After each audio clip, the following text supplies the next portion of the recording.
Okay. I just want to start it smooth. You don't need a quorum. Mm-mm. No.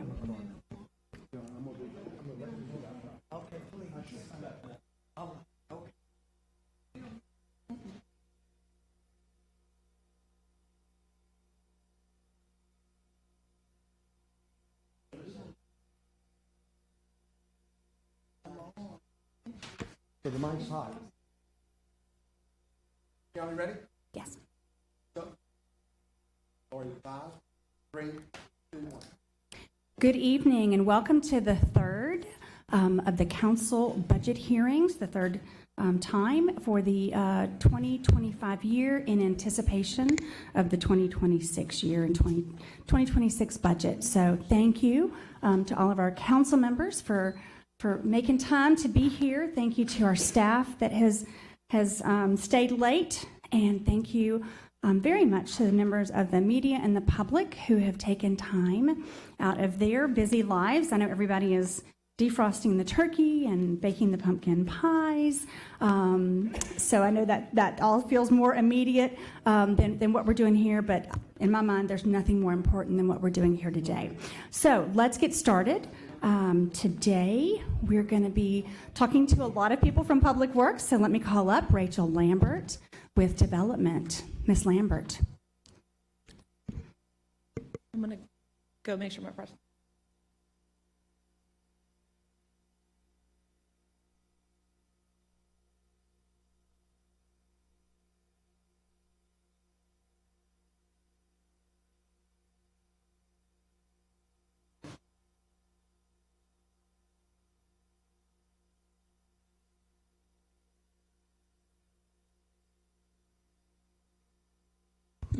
Okay, good evening, Council. You have a paper copy in front of you, or you should. I brought some copies. Can we move to the next slide? All right. Here's a recap showing the 2025 and the 2026 budget, how it's allocated between the 4 divisions of the Department of Development, which are administration, subdivision engineering, permits and inspections, and neighborhood revitalization, also known as blight. We also have the allotments for the current year versus 2026 year. You can see a list of the contracts and professional services listed below each year. And I'll talk about it at a later slide, but we are having a significant reduction in contractual services. Next slide. This is a breakdown of the budget category for each division. You can see those on the 4 pie charts on the outside, and in the middle, the big one is all of the Department of Development in whole. As you can see, salaries and benefits make up around half of our total budget. Professional services makes up a good chunk, but that's the permit office is the majority of that. We're a pretty heavy vehicles and fuel department, as in, we have a lot of inspectors out there in the field, so we have quite a bit of EUC and fuel usage. We have some contractual services. Legal actually takes up quite a bit of our budget as well, and just supplies and office things. Next slide, please. So here's going to be some of the impacts to services. The department is going to see about a $1.1 million in reduction. In subdivision engineering, we're going to have to eliminate our second engineering position, which is only going to leave us 1 engineer on staff in that department, which is a planned government mandated position, the chief development engineer. Review times will likely be longer, so we will have less, support staff. Permits and inspections, we're going to decrease the permits and inspections plan reviewers by 2. That's in our South Central Planning contract. Review times will likely get longer, though, as you'll see in one of the further slides, we are very fast. We're at less than 3 days in plan review right now in permits, which is pretty unheard of. Though review times may get longer, we're still aiming to meet the guaranteed turnaround, which is 7 days for residential permits and 24 days for commercial permits. In neighborhood revitalization, we're going to have 0 general fund dollars for contracted blight abatement. For reference, this year we've spent about $2.2 million in contracted blight abatement. We will have to rely solely on in-house crews for most blight abatement. There is some CDBG dollars from Office of Community Development that we have been allocated, though there are some pretty significant areas of town that are ineligible for those dollars. That means that there has to be an environmental and historic preservation review for each of those structures in order to be deemed eligible for those dollars. And there's 3 areas in town, South Mid-City, we'll call it, South Baton Rouge neighborhood, and then a good bit of Scotlandville are ineligible, which are quite a lot of structures that we, are seeing come through our doors. The locations of the budget reduction on the right side, we're eliminating 31 positions. We're reducing contracts by, around $900,000. We're going to eliminate all overtime, and we've also, since we're eliminating positions, we've had a significant reduction in equipment and fleet. We are proposing some mitigation solutions that will hopefully come before you early in 2026. We want to increase certain permit fees, specifically the reinspection fee, which right now is $20, and it costs us approximately $75 in order to make an inspection. Yes, so we are also subsidizing the average residential permit to the tune of about $300 to $400. So we're looking to try to break even on that.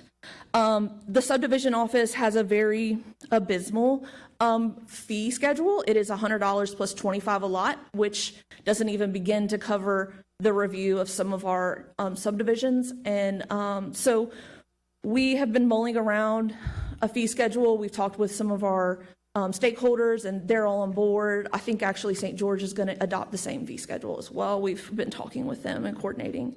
We're also going to try to pursue additional grant funding for abatement.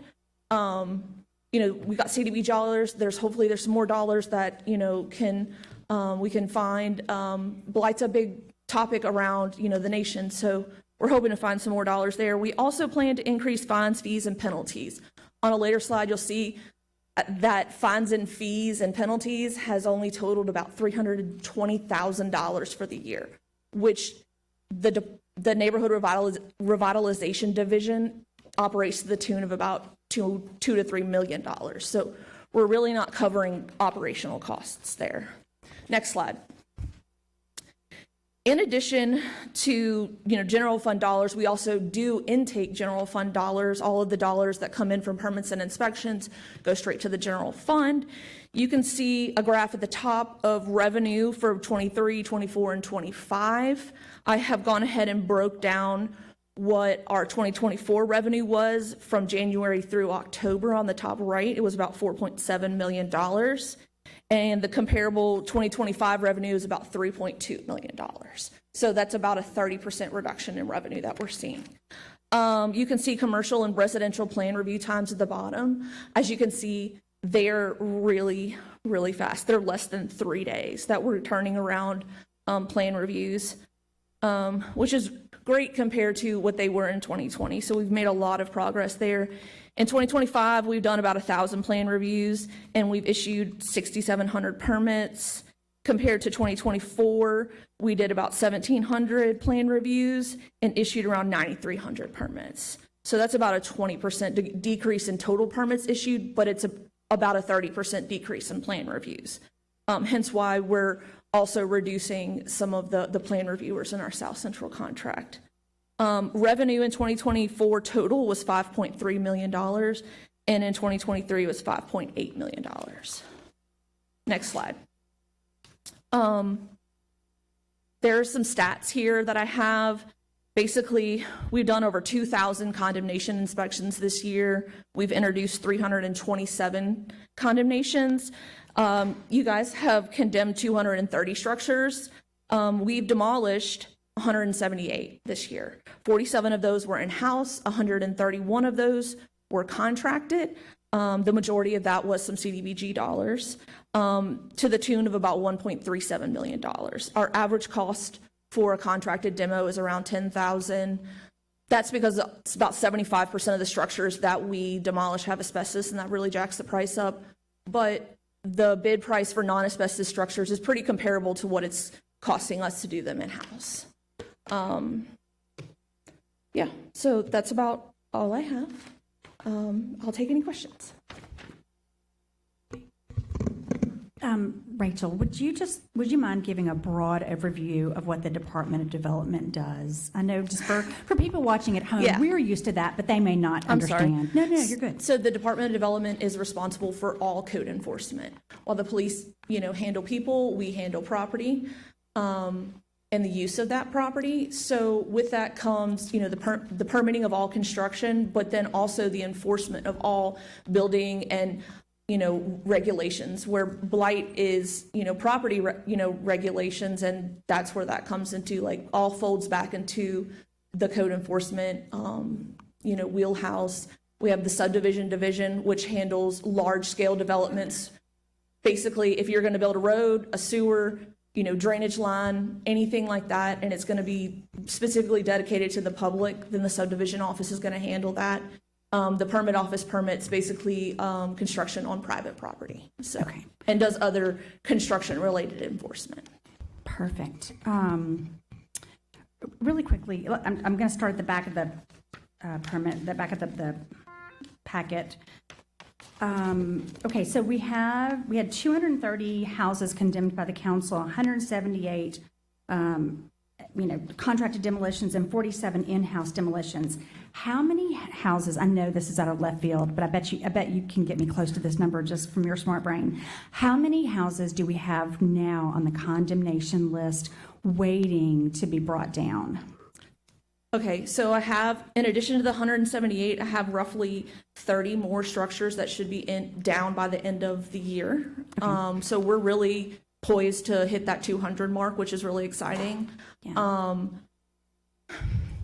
We probably have another 70 that are, we'll call it, in waiting. They've been condemned. They're either being tested for asbestos, they're awaiting environmental clearance potentially, so we could have, use our grant dollars, or, we don't have any more general fund dollars, because they're ineligible, so they've kind of been sitting there, though we've tried to use what limited general fund dollars that we have had this year to demolish some of the worst of those that are grant ineligible.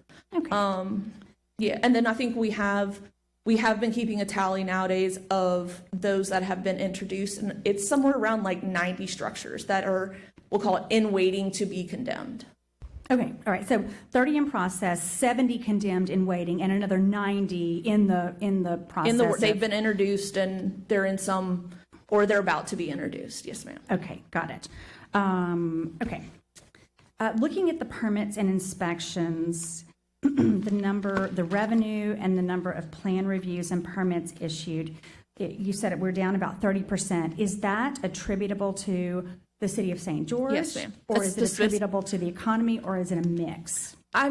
We do believe that there is some, slowdown as far as new builds a little bit.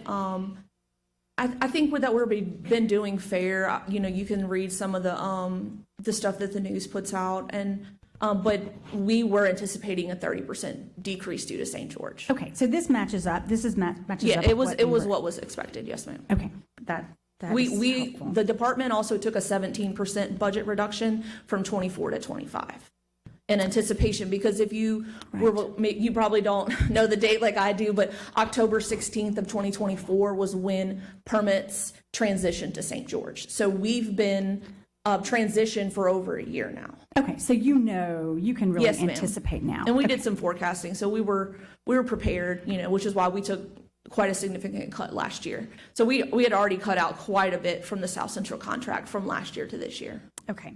And when you talk about eliminating 31 positions, what do those positions do? What are we talking about? It's on the third page. There's a myriad of things that they do. That's from all over. A lot of those are administrative positions.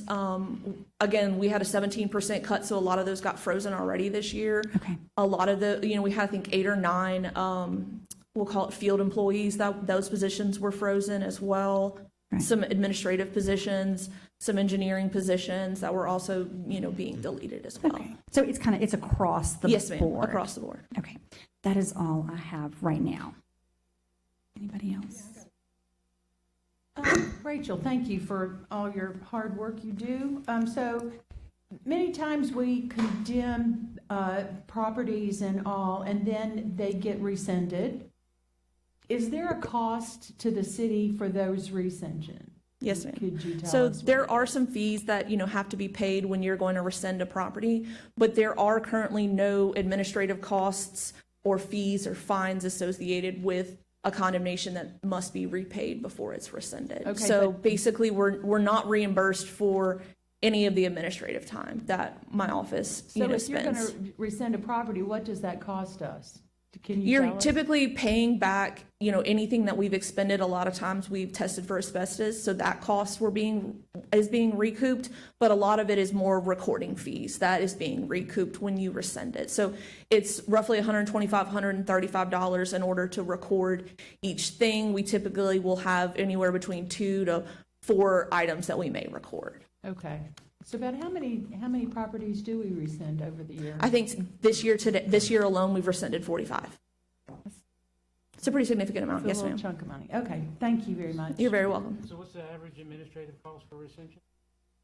Just number, 10,000? Maybe 1,000. I mean, we touch a property a lot of times. As you can see, we did 2,000 condemnation inspections. Times 75, I mean, that's quite a bit of money. We're visiting a property anywhere from 5 to 10, 15 times, sometimes when we condemn a property. Is that something we can add in? That's part of, some of the mitigation solutions. It would be also to have some of those costs be added as like fees or fines or administrative costs as well. Thank you. Sorry. I'll go. Hey, thanks. I'm going to walk through the presentation in the order you presented them. So I'm on your budget slide 2025 to 2026. DCI litter detail contract remains the same amount.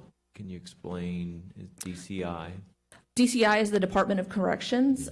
We have a contract with Dixon Correctional, and they supply us with some inmates that are on work release, and they come in and they actually mow a lot of grass. And so we're actually paying for, we'll call it the guard that is coming down with them, and they bill us. And so that's been that rate was like negotiated 2 years ago, I believe. So it's like a 3-year contract with the state. You're calling it litter detail, but they're mowing grass? They're doing a number of different They're things? doing a number of abatement things, Okay. yes, sir. Okay, all right. And you had last year HNTB stormwater modeling at 100K, and that's not appearing this year? Yeah, so we've wrapped that in, and that's actually going to be on tomorrow's agenda. We've give them these dollars from this year, and we're still, there's still going to be quite a bit of dollars, but one of the other fees that I want to bring is the modeling fee, right? So that it can almost be a pass-through in the next year. A modeling? Because we're currently not charging engineers, developers, Thank you. builders I understand. Okay. for us to model it. We have been covering that cost Perfect. so that we could try to estimate, a reasonable amount to set that fee at. Thank you. And that's a great segue. If we can push forward 2 slides to the proposed mitigation solutions on your impacts to service slide. You've got some increased certain permit fees, reinspection of residential. You gave some of those numbers.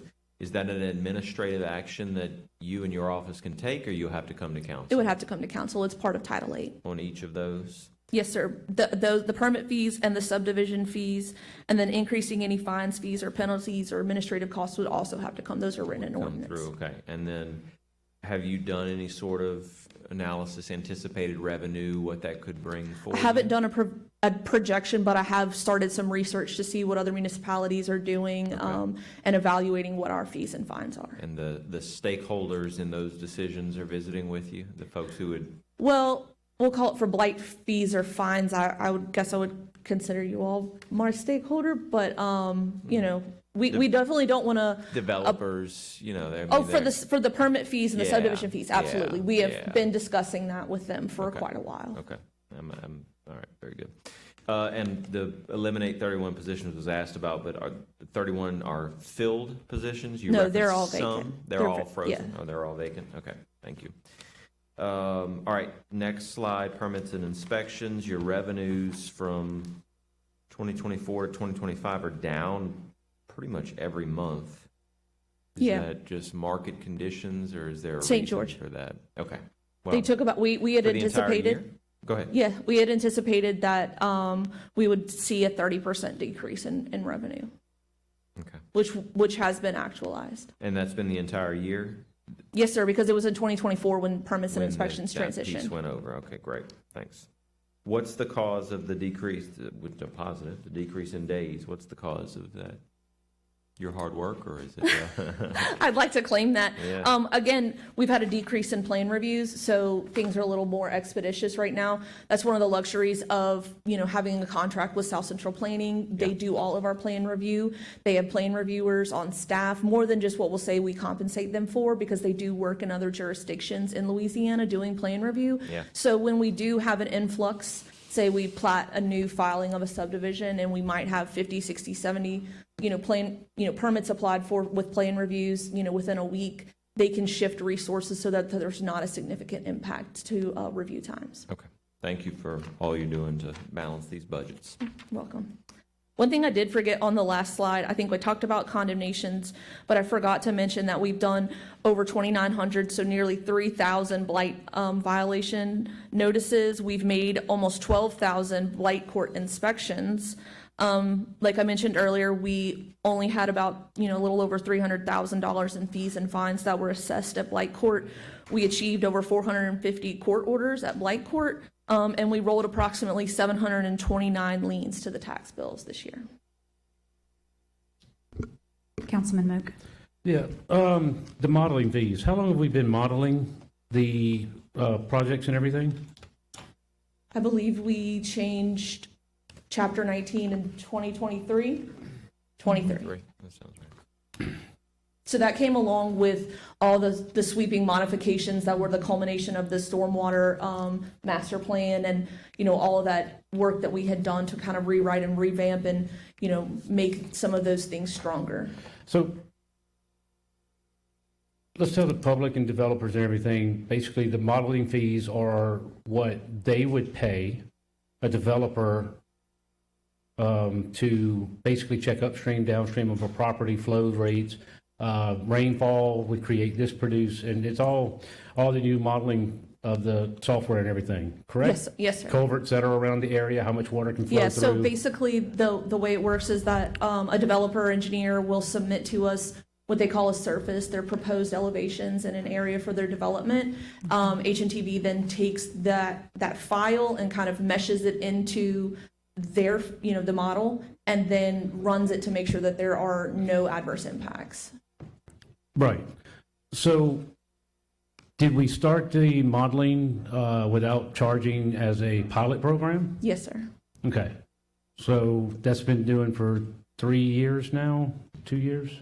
2. 2 years.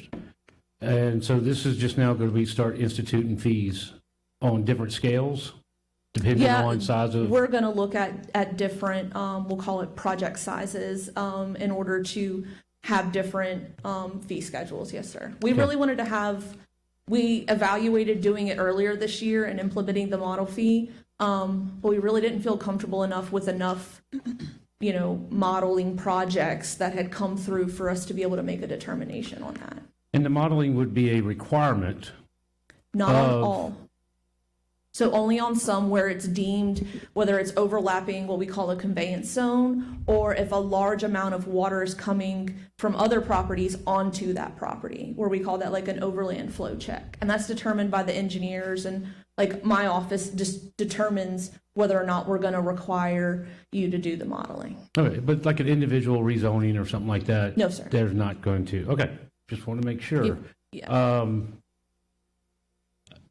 I mean, we did this program and actually kind of helped create some of this from the area I'm from, and we've been doing the fees. We started off as a trial program, make sure we had all the data right and everything else, and we made sure that we excluded where it wasn't a burden on individuals and things like that. That's so exactly I just what want to make our sure that when intent we get was. into those modeling things, that this is a tool big enough for developers and stuff that they can pay on different structures. Yeah, we definitely want to have different fee structures for, say, somebody's just building a house, one house on one single lot that's not like part of a big subdivision, right?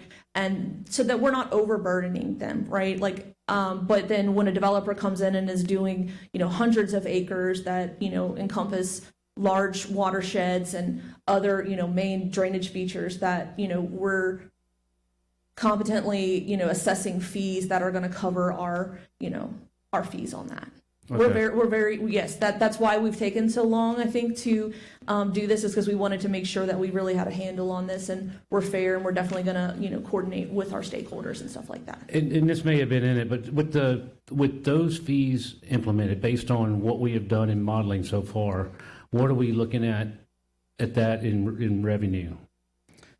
Well, like I said, so that's another reason we really haven't brought it, is because we still haven't used all of the money that we put into that contract 2 years ago. So we're still running on that money. We're going to afford more dollars tomorrow, allocate more dollars tomorrow to be able to get us into next year. Fred's also needing, going to do some Move BR and other, some of his drainage projects. He needs some of those funds as well for that. So it's kind of a partnership there. But then also that we're going to, do that. I don't anticipate it being more than $50,000 that we would intake in revenue, especially since St. George has come in. Going forward per year, yeah. That's no less more than $50,000. Yeah. I mean, Okay. Since St. George has come in, that's where the majority of the flood zone and the conveyance zones are. We're really not seeing that many projects that are requiring the modeling. And I apologize again, who is it that does the modeling for us? HNTB. HNTB. All right, so that 50,000 should cover HNTB's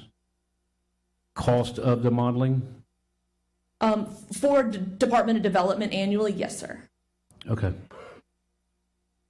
So between that and we're talking about administrative fees, or we brought up a while ago about the administrative fees and how that doesn't get factored in to a lot of the time and everything that y'all put in. Yeah. With those fees and everything, I guess what I'm looking at is, are you looking to, I don't want to say, maybe zero balance your budget is too tough or not the right question, that but would is that ultimately- something that would be an ultimate goal? That would ultimately be the goal. I don't know if that's necessarily fair, because Feasible? then you may be paying, because like we make almost 12,000, blight court inspections every year. Not all of those result in Right. a court order, right? Which is where the fees and fines would get assessed. So not every project and not every property is going to do there. So if we try to zero balance the budget, some people may end up paying more than their fair share of the cost and the burden on my office. So I don't necessarily know if that's fair, but we're going to evaluate that, in a totality when we look at these fees and fines. Thank you. Anybody else? Rachel, I've got a couple more questions. Yes, ma'am. Just because I know people at home who are watching this are wondering, what is a curator? A condemnation curator? So when someone for a structure cannot be identified, the owner, a lot of times it's when the owner has passed away and they don't, haven't done their succession, and we can't make notice. It's part of state law, and the parish attorney's office assists us in this. We appoint a lawyer, basically a curator, and he attempts to find the owner or any heirs and whatnot, and basically represents them, the property owner. Got it. Thank you. You're very welcome. Also, looking into 2026, with the funding that you will have, how many demolitions do you expect to be able to provide in 2026? We did 47 in-house this year. Yeah, the 50 mark is probably going to be it. We're having to reduce.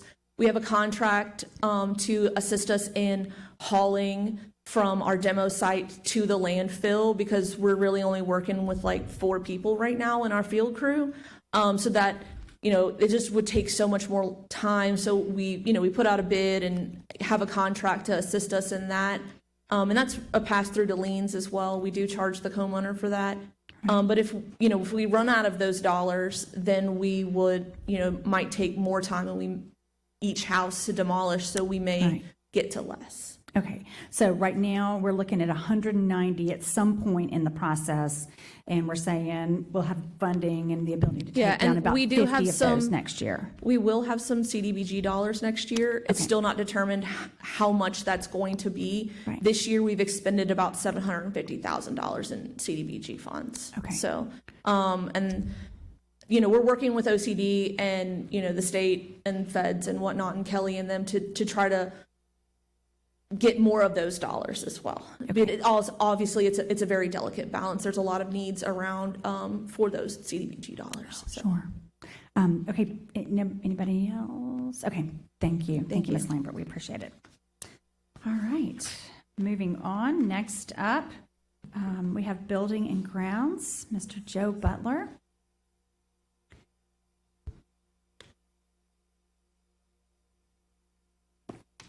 Good evening. Hey, good evening. Thank you right, for all being right. here. Thank you for inviting me.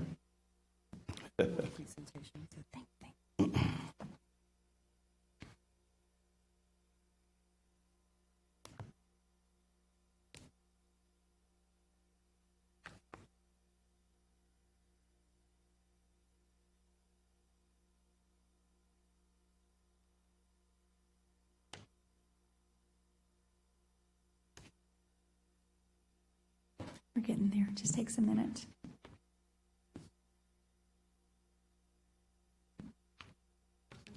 All right, how you doing, Councilwoman? I think we've already laid off our slide handler. Just kidding. Oh, no.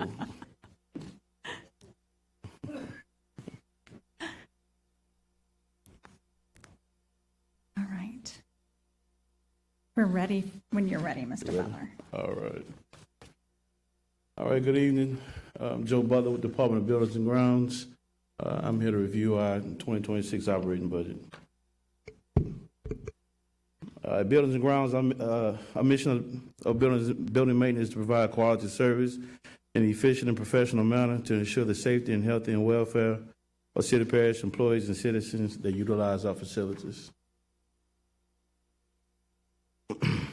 Our 2026 budget will be $12,316,000. There's a reduction of $1,565,000. This is 11% reduction to reach compliance with the budget reduction that we needed to make for this year. So in building maintenance, there's three major divisions that we have: building maintenance itself, prison maintenance, and architectural services.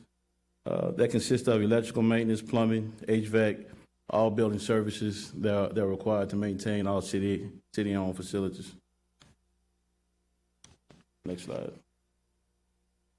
All right, what you see on the screen here? Oh, go back one. All right. So what you see here is our focused maintenance accounts that were affected by the reduction. These accounts were impacted the most in order for us to reach our goal of balancing the budget. Overall, there was a 21% reduction across these accounts on average, totaling of $811,000 of reduction to building supplies, contractual services, things that we need to maintain the facilities. These were the only accounts that we were able to make those reductions. Building maintenance does have 25% of its budget that is fixed, utilities, gas, and services. So that's roughly $3 million that's fixed that we could not adjust. Next slide, please. Thank you. So here on your screen, you see our total allotment for 2025. Our total allotment was 65. We reduced that this year to for 2026 to 63. That reduction did not include any layoffs. So currently, right now, as it stands, we will not have to lay off anyone inside of Buildings and Grounds. That total adjustment accounted for $740,000 to our budget. All right, your next slide here is our contractual services. So for Buildings and Grounds, we have 3 electricians that help service our facilities. We have no HVAC technicians on staff. We have no plumbers on staff. So the majority of our work for maintaining facilities come from contractual services.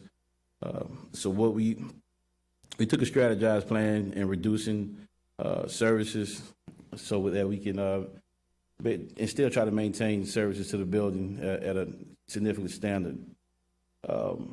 So the main thing that we're going to reduce is the preventive maintenance. We're going to reduce that to quarterly maintenance, and during those quarterly PMs, we're going to make sure they're high focus on making certain that we are following the OME standards and making certain that we identify those issues. We are going to be doing some on-the-job training with some of our staff to identify visual issues as they go through the buildings and check equipment. We do have some general labor employees that we will start utilizing to go in and help us in between those quarterly inspections.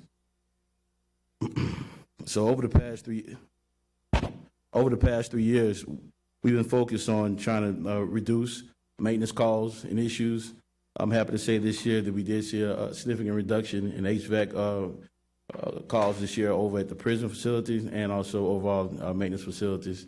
That reduction was roughly 20% in call-outs for HVAC issues, and that's a result of the PM services that we've been providing. Next slide, please. So what you see here is a work order completion rate. In July of this year, we took on a new CMMS system, MaintainX. As you can see, we're running right at 93% completion rate. For the year, it's at 92, but from July to current date, we run at 93.5. With the reduction in services, that will drop.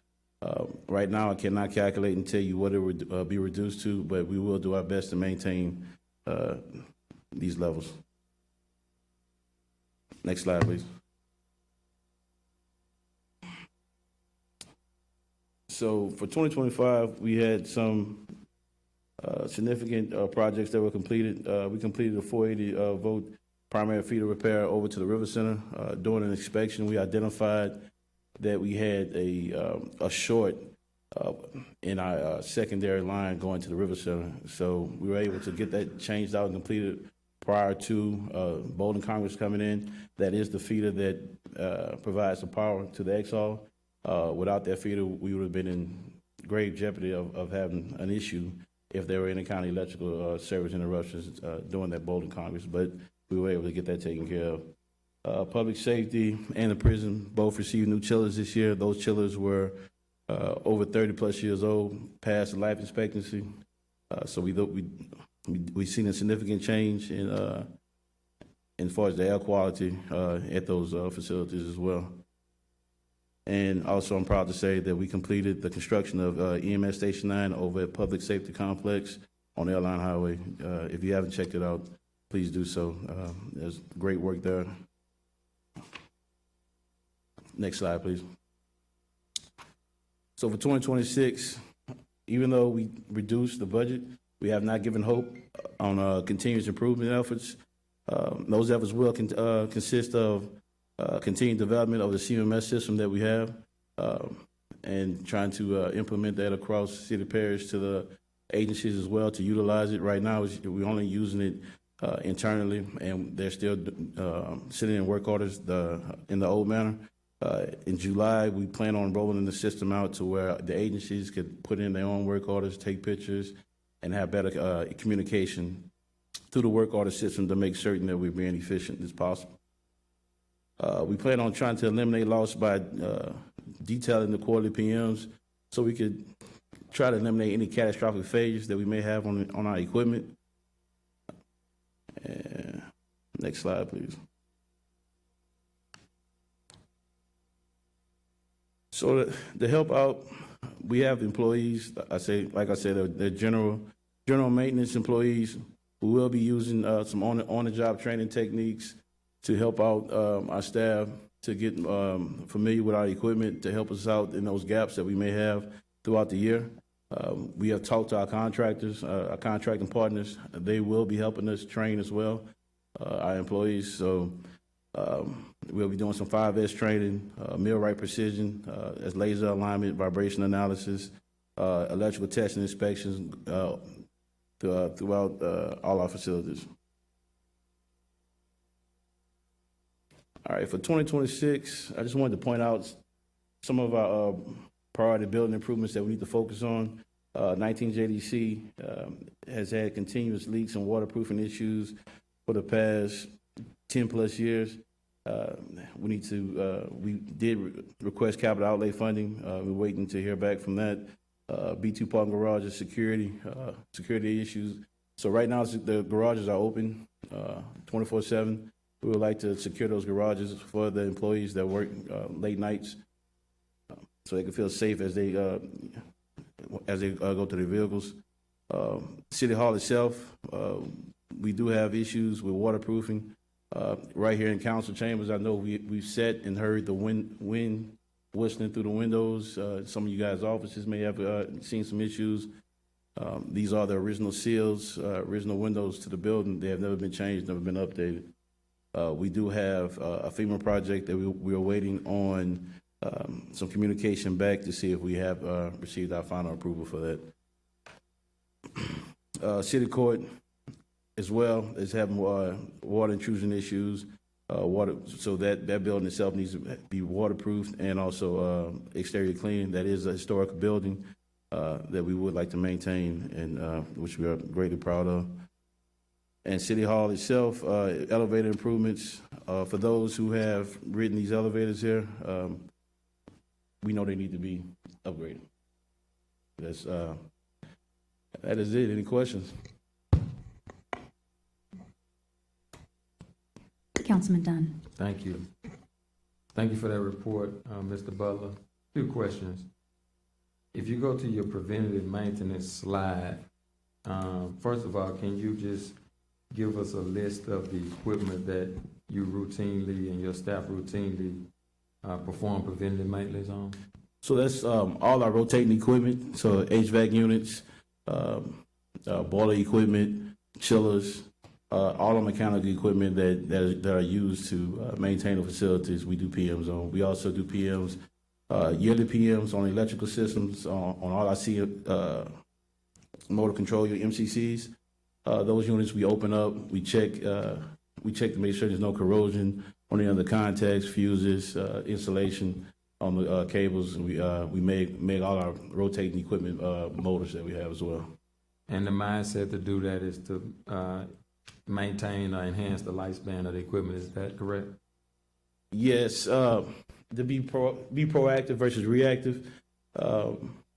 This year we did request to partner with a facility maintenance management group to put together a master area plan for city parish buildings. Of course, we were not able to get that with Thrive not passing. So right now we have to do our best that we can to go in and do it in-house. I'm sad to say my staff has not been trained on that. So we do need outside help in order to maintain. A lot of this equipment and facilities are original to the building. A lot of the equipment they do not manufacture parts for. So it's even more critical for us to go in and do the proactive work so we do not have those failures. I'll give you an example. We started a vibration analysis here with the city here the past 2 years. And that vibration analysis for 180 pieces of equipment was roughly $8,000. That analysis over at City Court identified a bearing that was failing. We were able to change that bearing before it failed. That particular bearing, if it would have failed, we'd have had a catastrophic failure that would have torn up the housing, the squirrel cage housing of that AC unit, and would have cost us the tune of probably $35,000 to $40,000 for the repair. So that one violation analysis report saved us roughly $30,000+, and that's not the only potential failure that we found throughout the report. It was well over 75 findings that we were able to go in and proactively stop those issues from happening. Gotcha. But as a part of, making your 11% reduction, you reduce preventive maintenance and reduced it to quarterly or reduced it by 50%? We reduced it to quarterly. What were you So, doing so prior I'm to sorry, that? so the 50% is the contract maintenance crew. So we have crews that are here answering, well, I'm not answering, sorry, that are responding to work orders. So for instance, if you have an issue at your office and you need your light changed, so we have 2 electrical crews, we have plumbing crews to answer those. We're reducing those crews by 50%, meaning that the wait time for your work order to be responded to will be prolonged. And then some of those crews we utilize whenever we are not behind on work orders to perform more PMs. Gotcha. What was the preventative maintenance schedule prior to reducing it to quarterly? Was it monthly? It was weekly, monthly, and quarterly, Wow, depending on the piece of equipment. depending on piece of Did equipment. you correct. do any proactive increase in the preventative maintenance, anticipating that you would have to scale it back next year? Yes, we did. For all our HVAC equipment, I mean, we do live in South Louisiana, so without HVAC, we shut the city down, right? So that is what we focused on over the past year, working with our contractors and our in-house supervisors and managers. We focused on the HVAC systems to make certain that we were prepared to reduce those PMs. Good stuff. If you reference the work order and you have the data report here that talks about the completion rate of being 92.5%. Does this analysis or any analysis capture the turnaround time for, say, when a work order is put in versus when it's complete? Like how many days or weeks or months it takes? Yeah, we do with the new, so the previous system, we were not able to track that. With the new system, we are. Right now, in the work order system, we were running an average of 3 to 4 days turnaround on the work orders. Okay.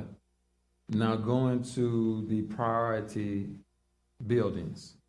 I was surprised that the prison is not a priority building. I'd like to just get some feedback from you. I noticed you said, and before you answer that, you talked about the new chillers, improving the air quality at the prison. Can you talk about the overall impact that make? Because we've gotten a lot of calls in the past and the issue with air conditioning and things of that nature there. Did that resolve the air conditioning problem in all the units? Yeah, absolutely. Q Building was the focus of those complaints that we had. And Q Building, we changed out all of the 8 air handling units in Q Building.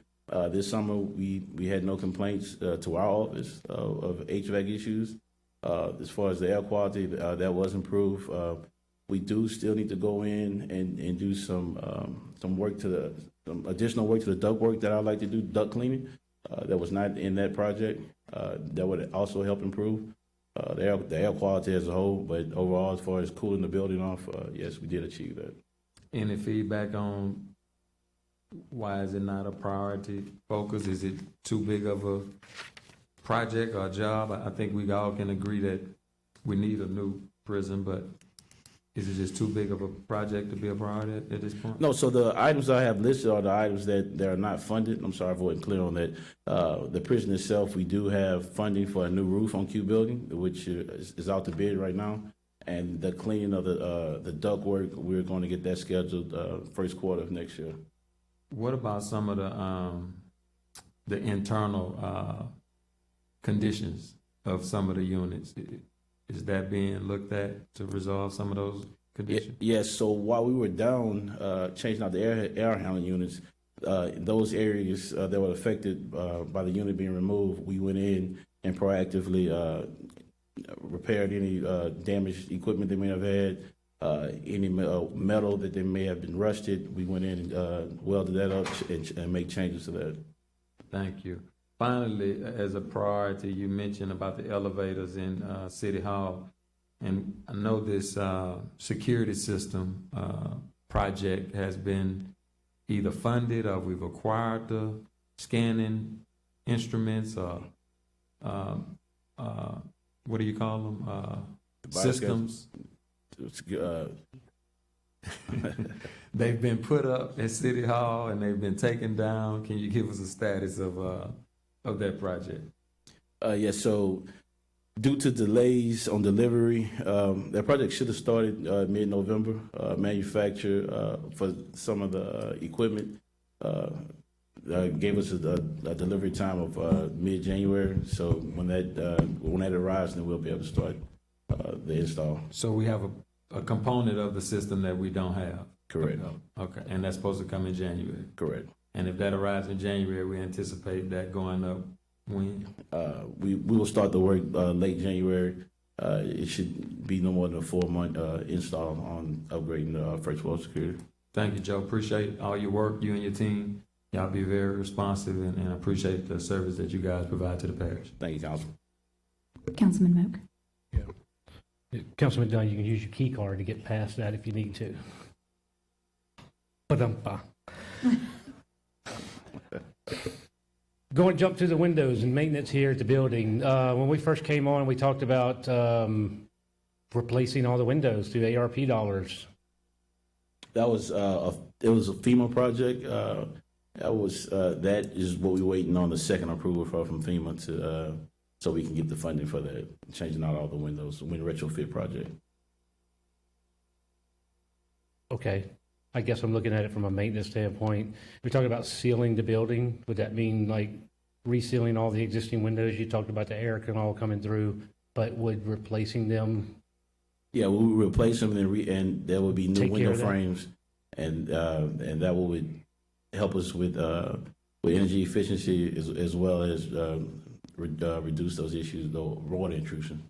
I guess what I'm looking at is if we're going to spend all the money to reseal the windows, you talk about the air and all coming through, are we close enough to wait for the FEMA funding? Because, God, what did we do that, like the second year we were here? When we talked about replacing all the windows in City Hall through the energy efficiency program? Yeah, that was, I came 3 years ago and it was already, with FEMA, we were waiting on approval then, so we're still waiting. But what we do proactively is when we find those issues, we seal them in-house to make the repairs in-house. But as far as changing out all of the windows here at City Hall, we do not have a funding mechanism to support that. Okay, thank you. Councilwoman Coleman? Yeah, just, many questions have been asked.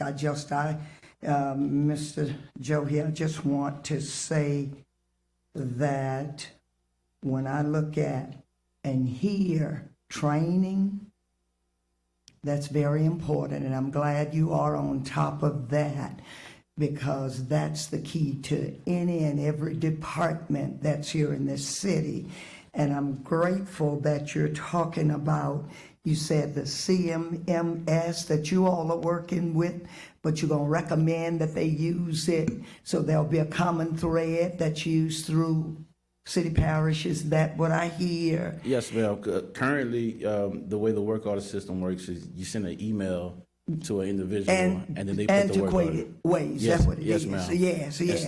So with the new system, all city parish employees will be able to they can utilize their phone, take a picture, enter their information into the work order system, and they will be able to communicate immediately through the work order system without having to wait. And so also you talk in the 93.5% work order turnaround, that's excellent right there. But the training, and then on top of all of this, able to retain your employees, that is just, that was what concerned me when Thrive did not pass, and that's why I was a Thriver, so that as few people who wouldn't lose their jobs, and that was my spiel all along. But the training and that preventive maintenance, a lot of folk think you buy something and they don't have a clue as to how about maintenance. I had a brother that said buying something is one thing, but maintenance is the key.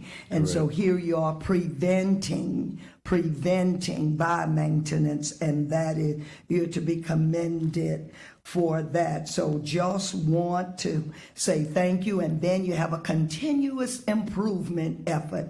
So I want you to whisper that into many ears of, folk that may not even be in here, that's how you do when you're running and operating something. So just want to say thank you for all the hard work, and it's good work. Don't sit on your laurels. Keep it moving, and you are appreciated. Thank you, Councilwoman. Councilwoman Harris. Mr. Butler, I want to commend you and your staff for doing such an exceptional job. I can speak for myself that the calls don't go unnoticed.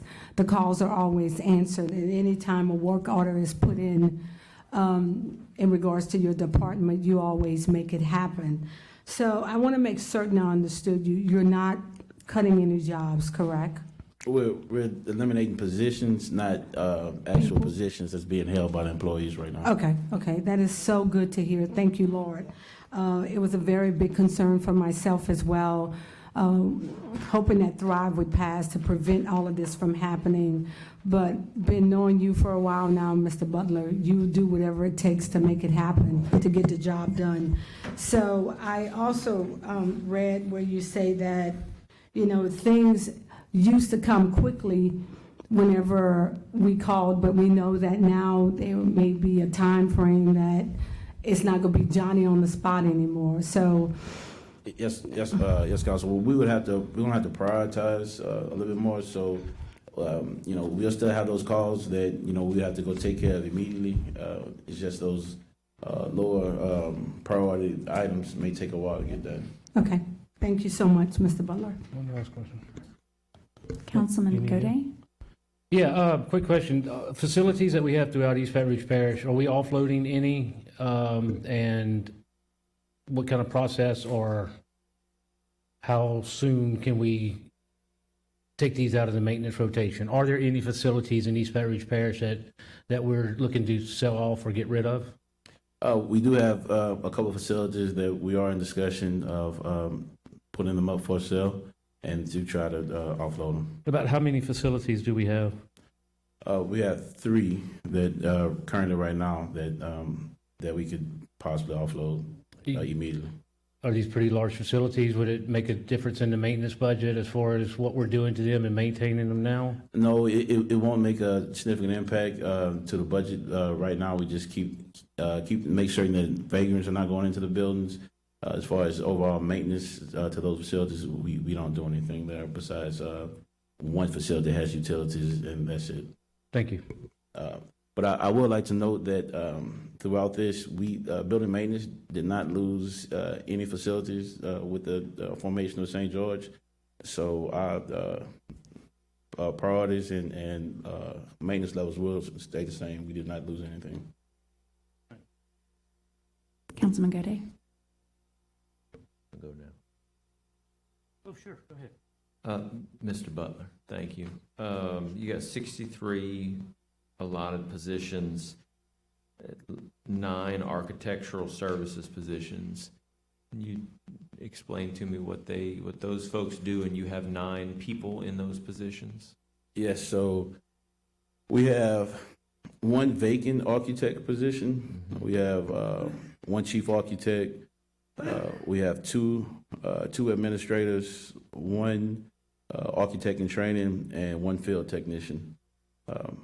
So those individuals manage all of our in-house projects and also projects that are contracted out. They act as project managers on those projects. So 2 years ago, we started doing a lot more in-house designs to try to save costs for the city. So they do in-house designs. EMS Station 9 was 100% designed, was managed in-house, and then some of the work over at PSC for the Register of Voters Office, that was designed 100% in-house. Mm-hmm. Okay, thank you. You all maintain, do you know the number of buildings y'all have to maintain total? Yes, we have 160 in inventory. We actively service roughly 150. 150 serviced. So you're doing all EMS stations? Yes, so if they, have a maintenance call, we will go assist them. All fire stations?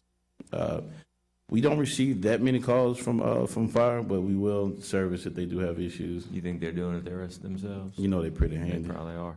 MOSEP? Well, yes, 100% most of it. 100% MOSEP. BRPD? Yes, BRPD. Community centers? Yes, all community centers. Pump stations? Pump, yes. City court and the JDC? Yes, both courthouses. What about that old treatment plant on River Road? No, that's all Adam. That's Adam. Yeah. He maintains it? Yeah, Adam, yeah, the DS takes care of it. He's coming up next. I believe so. Thank you, Joe. Appreciate it. Yeah. Councilman Dunn. Quick last question, Joe. I know this past year with events and porta potties, we had a vendor who was servicing and providing them that's not located in the parish, and that created some during event or real-time response times issues. Can you give me a status? Is that agreement still in place? Have we looked at, that challenge and trying to rectify it? Yeah, that agreement is still in place. That contract itself is not managed by my department. We do coordinate and facilitate the placement of the portalets, but as it stands today, that agreement is in place. What department is it managed by? That's the Department of Maintenance. Okay, thank you. Sorry, Reg. Okay, anybody else? All right, Mr. Butler, thank you so much. Thank you and your team for all your hard work, and thank you for spending your Monday evening with us. Oh, absolutely. Thanks. All right, next up, we have maintenance. Maintenance.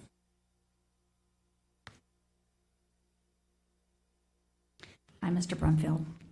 Good to see you. Doing well. Good to see you. Good evening. Thank you for the opportunity to represent the Department of Maintenance and present our 2026 annual operating budget. To get started, I just want to let everybody know that the services will continue by leveraging institutional knowledge, cross-trained crews, flexible deployment across drainage, landscape, and streets. Department will sustain essential service levels while implementing targeted reductions. Resources will be focused on critical corridors, flood risk assets, and school/transit routes, including EMS, routes to get to EMS. St. George acreage removal further concentrates efforts within Baton Rouge to a total of 436 acres that were removed from the parish inventory. A strengthened ordinance enforcement posture for tall grass, sidewalk, drainage obstruction violations will mitigate nuisances originating on private property that impact the public. Department of Maintenance does a lot of work on properties that are creating nuisances in the public right of way. So we are going to work with Ms. Lambert's staff to increase the violations on that. We'll probably still end up doing the mitigating services, but we want to make sure those funds are recouped.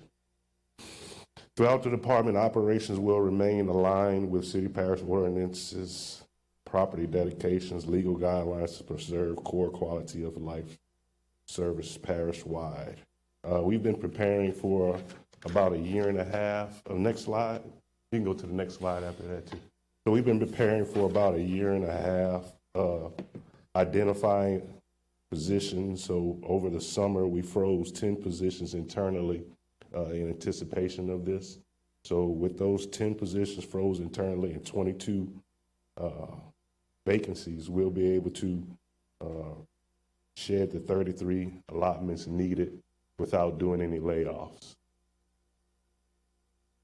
I said between the 10 positions we froze internally and the 22 vacancies, we'll be able to reduce our position allotments without any layoff.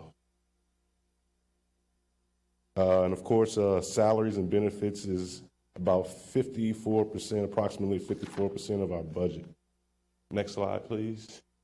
Our budget reduction was approximately $2.5 million, reduction total of 32 funded positions, overtime reduction of $230,000. Seasonal employees will be reduced from 60 positions 40 positions, which is a saving of $182,000. Other contractual services will be reduced by $149,000. That includes the non-roadside herbicide spraying.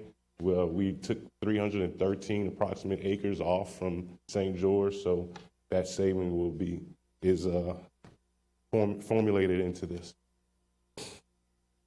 Landscape service reductions by $822,000. That includes the transition of acreage in the city of St. George and transition of some contractor routes to in-house mowing. So some of the contracted 12 cycle mows, we're going to move that to mow in-house and eliminate those costs. Non-roadside, like I said, non-roadside herbicide spraying will continue. We saved $115,000 or so by reducing St. George, and we'll still have 3 cycles of weed suppression and Johnson grass spraying. Next slide, implications. Head count reduction will impact as such a reduction from 3 to 2 pothole crews. Asphalt patching crews will reduce from 2 to 1. Concrete crews reduced from 3 to 2. Reduction in ditch crews for vegetation control. Reduction in parish-wide litter crew members. Less personnel to prepare, respond, and recover for storms and to work at these events. And reduce ZTR and tractor operators. Increase reporting of ordinance violations like tall grass, drainage obstructions, and sidewalk ordinances will take place. Non-emergency work will occur in scheduled windows, so responses may take longer, but we are going to prioritize critical corridors, flood risk assets, and like I said, critical routes. Lower priority corridors may see longer mowing cycles and more seasonal complaints, but we will get those scheduled. Mitigating measures, next slide, please. Next slide, please. Mitigating measures, review operations for efficiencies, shift resources based on remaining city parish responsibilities, explore and modernize equipment such as autonomous mowers and other equipment that can increase manpower use.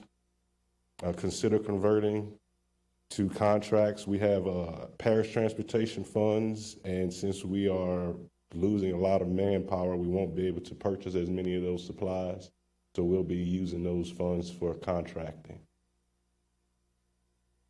New work order system to provide more data for scheduling and routing. That's coming from Mr. Daniels. He's been able to acquire a new work order system for us to close some of those data gaps so that we can be more efficient and knowledgeable as we schedule our services. Increase storage for stockpiling supplies and housing sensitive equipment so we can have things ready to go, like sandbags and dry goods. So we've been able to acquire some more storage so those things don't have to be made, they can be stored. Supervisor training, we're working with LSU Leadership School to develop a supervisor training for our in-the-field supervisors to help them be more in line with our standard operating procedures, rules, PMAS, safety, a number of things. So that, well, once we finish working with LSU Leadership School, we'll start having those classes, and our supervisors will be better prepared for going into 2026. And a new fleet GPS monitoring system is being introduced as well. That'll help us with tracking locations of equipment. It also tracks preventative maintenance, and we can also use it for mowing production rates by enabling the PTO system to track when it's on for mowing, and we'll be able to get accurate production rates. So those are some of the things we're doing to try to mitigate these losses. Questions? From there, I'll take questions. Anybody have questions? I'll go. Yes, Oh, sir. Mr. Good. Yeah. Thank you, Mr. Brockfield, appreciate it. What are you've got 16 positions in administration. I was trying to look in the budget book if I could. Well, some of those, our investigators are on the Yeah, administration. talk to me budget. please about that. Yes. Do you know can you outline those? We're talking about supervisor positions, that sort of thing? No, investigators. So our investigators and our administrative staff for admin 1s, 2s, and specialists, those are all in that line item. So we have 6 admin, Okay. and then the remainder are investigators that go out and, evaluate the work prior to schedule. So you're not included in the administration?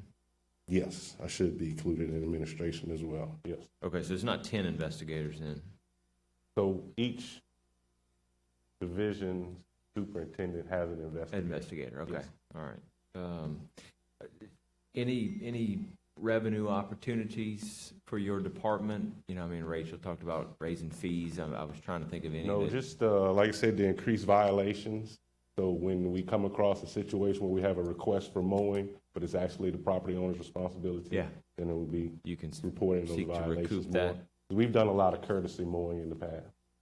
Internally, if you go mow, an EMS station grass, do you charge their budget to recoup those Well, costs? we have a contract for city parish building mowing, and EMS pays their own invoices out of that contract. Does your department cut any city parish buildings? The lots for city parish buildings? Yes, our contract cuts all of them. So your police stations, Yeah. your MOSEP, we cut that. So with all of that's contracted with our department, and we're not losing any of that. Okay. So it's not, you mean when you say it's contracted, you mean it's not your internal people there? No, those Okay. are contracted. Yes, And sir. are those department budgets paying for that, or is your budget paying for that? We pay for MOSEP, but EMS pays for theirs. So certain departments are paying the invoices out of that contract, but we pay the bulk of them. All right. What about like the abandoned treatment plant on River Road? I'd have to look at the contract for the To details see of if that. y'all maintain that? Do you know if y'all maintain the? I don't know off the top of my head. I could take a look, but I know we take care of EMS, MOSEP. No, Adam says no. Adam says Adam no. says no? Okay. Yeah. Adam's gonna tell me all about that. Thank you. No. But we do a number of buildings and grounds Yeah. for city parish. owned Councilman property. Dunn. Thank you for the report, Reginald. You seem pretty familiar with the porta potty issue. I'm sure, or have your office been made aware of or received any response time complaints about it? I haven't heard of any. We reduced the number of porta potties we put out for Live After 5 from, I think at one time we had maybe 13. We reduced it to 7, and we're going to probably reduce that even further. I've never seen a line at the porta potties, but there may be one No, next year. the complaint that I've gotten hadn't been necessarily lines, is when one is not operating properly. Okay. The vendor, I don't know where they're from. Where's the vendor stationed at? I'm not certain. That contract has been in place for maybe 2 years. I think we have one more renewal on it before we go to rebid. I'm told, say again? Yes. I'm told the vendor is out of the parish, so they have challenges responding to either replace or repair a porta potty during an event, whether it's Live After 5 or anything else. Because they're not in the parish, the response time has been a challenge, and the event holder is stuck with a porta potty that's either not working or needs some repairs. Yes, sir. And because they're not in the parish, the response time has been a challenge to get a replacement or a repair. So can you look into that and see? Absolutely. I appreciate you bringing that to my attention because I hadn't heard that in the past, and I'll get with the vendor and make sure. Yeah, and talk to Mr. Butler. I know he is familiar and his team is familiar with the challenge.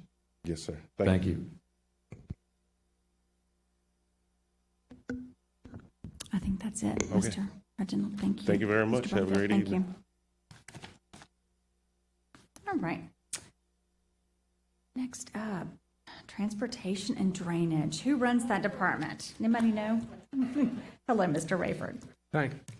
Thank you, council members. First off, I want to start off saying that, nothing we're having here tonight is really good news, as you well know, and I know y'all already know that, but I want to make a positive comment. Number one, that working with, the opportunity of working with the, finance department and that staff, because I know they get tired of seeing me, but I run in there all the time to ask them particular questions about things I don't understand or how we need to address. They've been very, very helpful. So is our business manager, Trina Hall. She's tired of seeing me also in her office. But, while it's all sometimes not real good news, the process, what we tried to go through, I think is very, very good. And I appreciate that. So I just wanted to state that right off the bat. Secondly, I know you've asked, a lot of people don't know what our department does. Many meetings I go to, they do. I promise you now, that's for sure. But, we do have an engineering department that oversees a lot of the new construction that takes place on our projects, not necessarily MUBR, but they are involved in the process, making sure they meet the standards, so it needs to be done. We also do the design for for bridges that we have. Most people don't realize the city of Baton Rouge has 380 bridges that we're responsible for in this parish. That's a lot. That's not including state highways, but that's just from the city of Baton Rouge itself.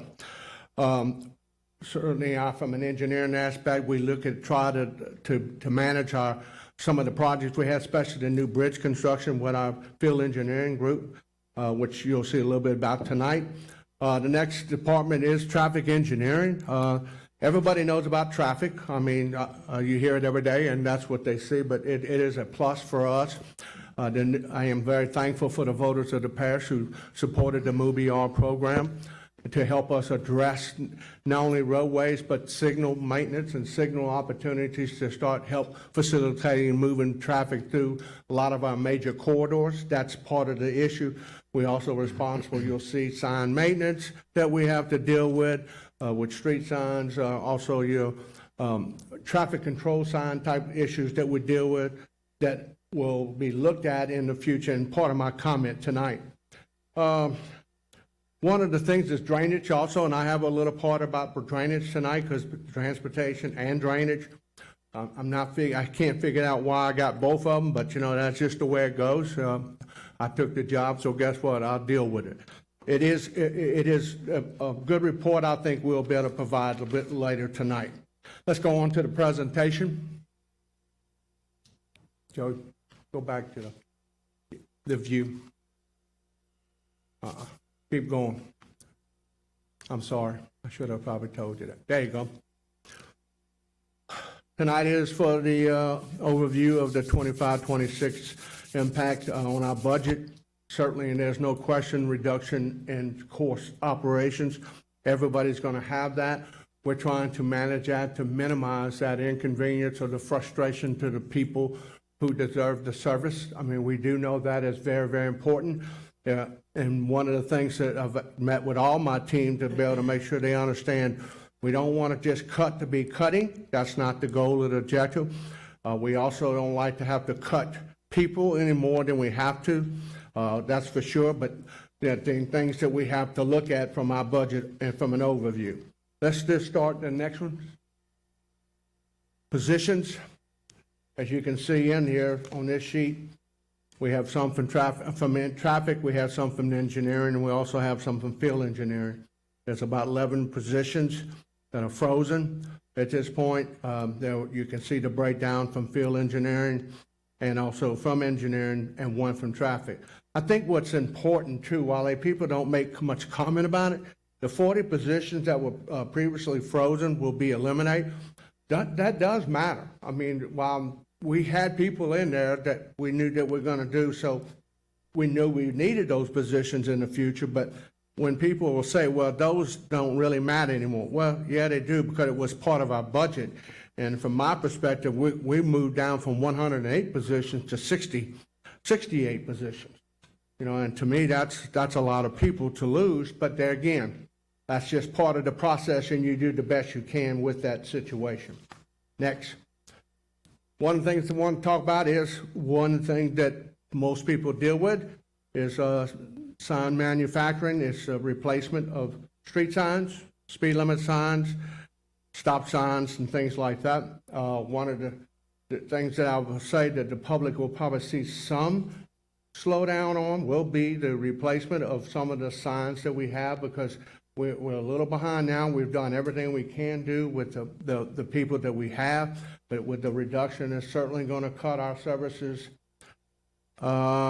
pretty drastically, but I think there will be some things where we will look at, and one of our goals and objectives is find ways to, we have a contractor, instead of making the signs now, which we do, we have a contractor who's making the signs for us at a lot cheaper price, which I think is what our goal and objective is. But what we still will do is look at trying to install those signs and not have the contractor to have to do that also. But it will be slower, and from a replacement standpoint, we know that there are priorities, particularly with traffic, speed limit signs, all your traffic control signs. Those will be number one priority, because we can't afford not to have them up for speeding or for running stop signs or driving in the curb signs, things like that. All of those will be a priority from us, from the city standpoint. City, eliminating some of the street signs. You know, I know from a homeowner standpoint, I hear it to just about every meeting I go to, you know, about what's going to take place there. You know, we're going to look at trying to replace some, but and if we can get the contractor to make them, that will be we'll get a price and see where we are with that.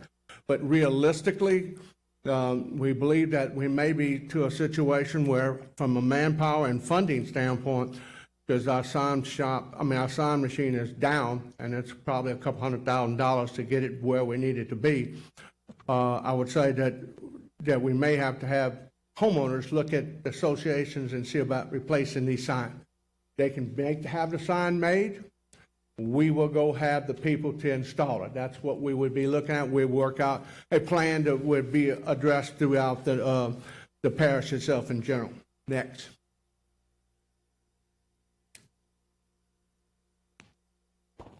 Pavement markings. Everybody calls about that too. I just think sometimes I'm in the wrong department. I don't know, but it may not be. But pavement markings is an issue. We very seldom have funding set aside for that program. Normally, what we've had to do over the many years that I've worked here with the city of Baton Rouge and the mayors I've had opportunity, we had to go request funding for that type of work. It wasn't never planned in the budget, and certainly when you look at the cost, there's a reason why. Because just last year, when we were able to do the restriping mostly in the north part of the parish and south part of the parish, we spent a little over $1 million. And that's a lot of money when you're looking at the miles that we were able to get done. But when I looked at what it costs today, you know, if you look at striping, well, from a street standpoint, you're looking probably close to $8 a foot when you look at the entire roadway being striped with your double lines, all your markers, your median lines, things like that. That gets to be pretty expensive. We're looking to try to use some of the funds that we have allocated in our budget highlights, but to be honest, it wouldn't probably do a street. And I don't want to do a street, I want to do streets, and I think that would be our goal and objective like we did in the past. Certainly, there's no question there will be some additional revenue that's going to be needed, but I think what we would do is try to find ways of our striping machine. If we can get that fixed back and operational, then we may be able to look at doing some temporary striping, particularly for schools, with the school zones and the markings that they need to have, because we get called a good bit about that from the principals and also from the school board. Next, these reductions you can look at, we're probably going to have an increase in public complaints, and I don't think that's news flash to anybody, but it's something that we're going to look at from my perspective. Next slide, yeah. Longer response times on sign repairs, as I mentioned, flashing beacon issues, that is zoned for school zones. Certainly, I will just tell you that the city of St. George is going to do their own from that perspective, and We provided all the information to them. They are looking at trying or going to address that. Traffic calming and engineering evaluation requests. We get a number of requests, and then sometimes complaints why it takes so long to have a traffic study done, particularly dealing with speed humps that we're looking at. And while we can still do it, we have the staff and do it, but it may take a little longer than it was in the past. Longer response times, I said, you can sit there and see on there, it says public satisfaction. And overall traffic movement is important, but we want to do the best we can in regards to that issue. Next. Well, this one is the most important, in my opinion. It has to do with the $30-some million that we spent under the Move ER program for the traffic signals that we're dealing with. Oh, okay. I'm sorry, Joe. I didn't say change. All right. This has to do with the signal modifications. Yeah. 24/7. Yes, sir. We do operate 24/7 because we do know that there are times in the day and there are times at the night that signals are not functioning the way they're supposed to. We have our system set up where we do get alarms through the people who are working after hours, and they make the adjustments they can do. If not, then we call out people to try to address the problems we have with that particular signal. Certainly, overtime is an issue, and that's probably one of our biggest call-out issues with that, because we do have to send people out on some occasions. We can't always make the changes that we can do at the center itself or from a laptop that's sitting at somebody's at home at night at that point to do that, but we do try to be responsive as much as we can. Overnight monitoring will reduce. It's not going to be discontinued. That's a fact. While we have that, William said we're not going to do that, and I agree with him 100%. I think there's a way to accommodate what we need to do to address that. Emergency call-outs were limited to critical intersections. That is true. I think there's ways to manage traffic. It may not be ideal on every situation, but I think we can address the major thoroughfares and keep them running as much as possible. While they have a lot of signals in our parish, we have over 470 that we're looking at. Certainly that would be something that we can look at in the future. Next. I guess in summary, and to me, and I've got a drainage section too, but I want to just talk about from a traffic and also the engineering aspect. Budget cuts, they're going to have an impact. I think y'all all know that. Our goal and objective is to find the way to have the least amount of impact to the public, because they're the ones who are paying the taxes. I hear it all the time, when we go to meetings and say, hey, we pay. I said, I understand that, and we're going to do the best we can. There are programs and projects that we're also going to look at trying to redirect some of our resources to help facilitate improving the service. That is one of the things I think William was very, very wants to be aggressive about, which we have, and we've looked at some ways, and there's some other things that we want to do. But ultimately, we are moving in the right direction. I just don't have all the answers, because I think that's part of the process that we need to do to look through what other cities are doing. And quite frankly, from a traffic signal standpoint, there's not too many cities have what we have here in this parish. In fact, very few have the type of technology and the equipment and the manpower that we do have in this location. So I wanted to say that while we know there's going to be some dissatisfaction from the public, our goal and objective is to, number one, answer the response. Number one, I want them to at least know that you got the response. Number two, here's what we're going to be able to do to address that. That is how we're going to respond from that perspective. Certainly, there'll be other items that we can look at to try to help improve the level of service. But when you don't have people, that's an issue. And more importantly, the funding is an issue that we have to live with. I will say exactly what I'm going to say here in the drainage section. We're going to need a new revenue source, guys. I mean, that's a fact. I don't know what that is or where it's going to come from, but we are going to have to look at some type of new revenue resource to help accommodate some of the issues we got to deal with. Let's go to the next one. This has to do with drainage, because that's the other part that transportation and drainage is responsible for. I will say this is all part of these projects are part of the Stormwater Master Plan. A lot of these we were able to secure federal dollars for, and then moving through the process, which I think is very, very good. What I really wanted to say is there's the last four down on that sheet that you have there. I'm sorry, I could probably could have been a little bigger to see, but the last four, we have just received approval on grants for that. We haven't stopped asking for grants, because that is a mechanism we can use to help facilitate and improve drainage.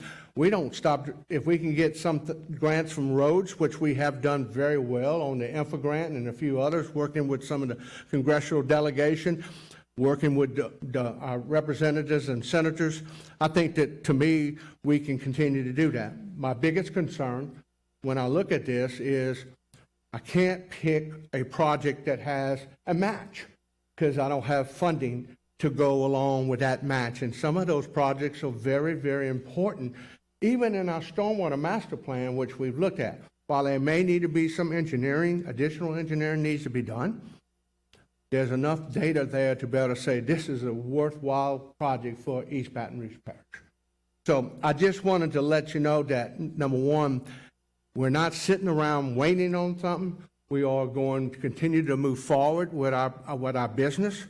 Anytime, and we've actually submitted, working with Adam, and quite frankly, working with Adam is just a challenge too, because he's pretty aggressive in where we need to be, but we've submitted 7 projects to capital outlay to our legislative group to see if we could get the funding, because those are any opportunity we get to secure any dollar, we're going to look at those opportunities. So with that, that's really all I have. I'll be glad to answer any of your questions that you do have. But the money situation, especially in drain, and really any of these projects, we're not sitting back waiting. We're moving forward.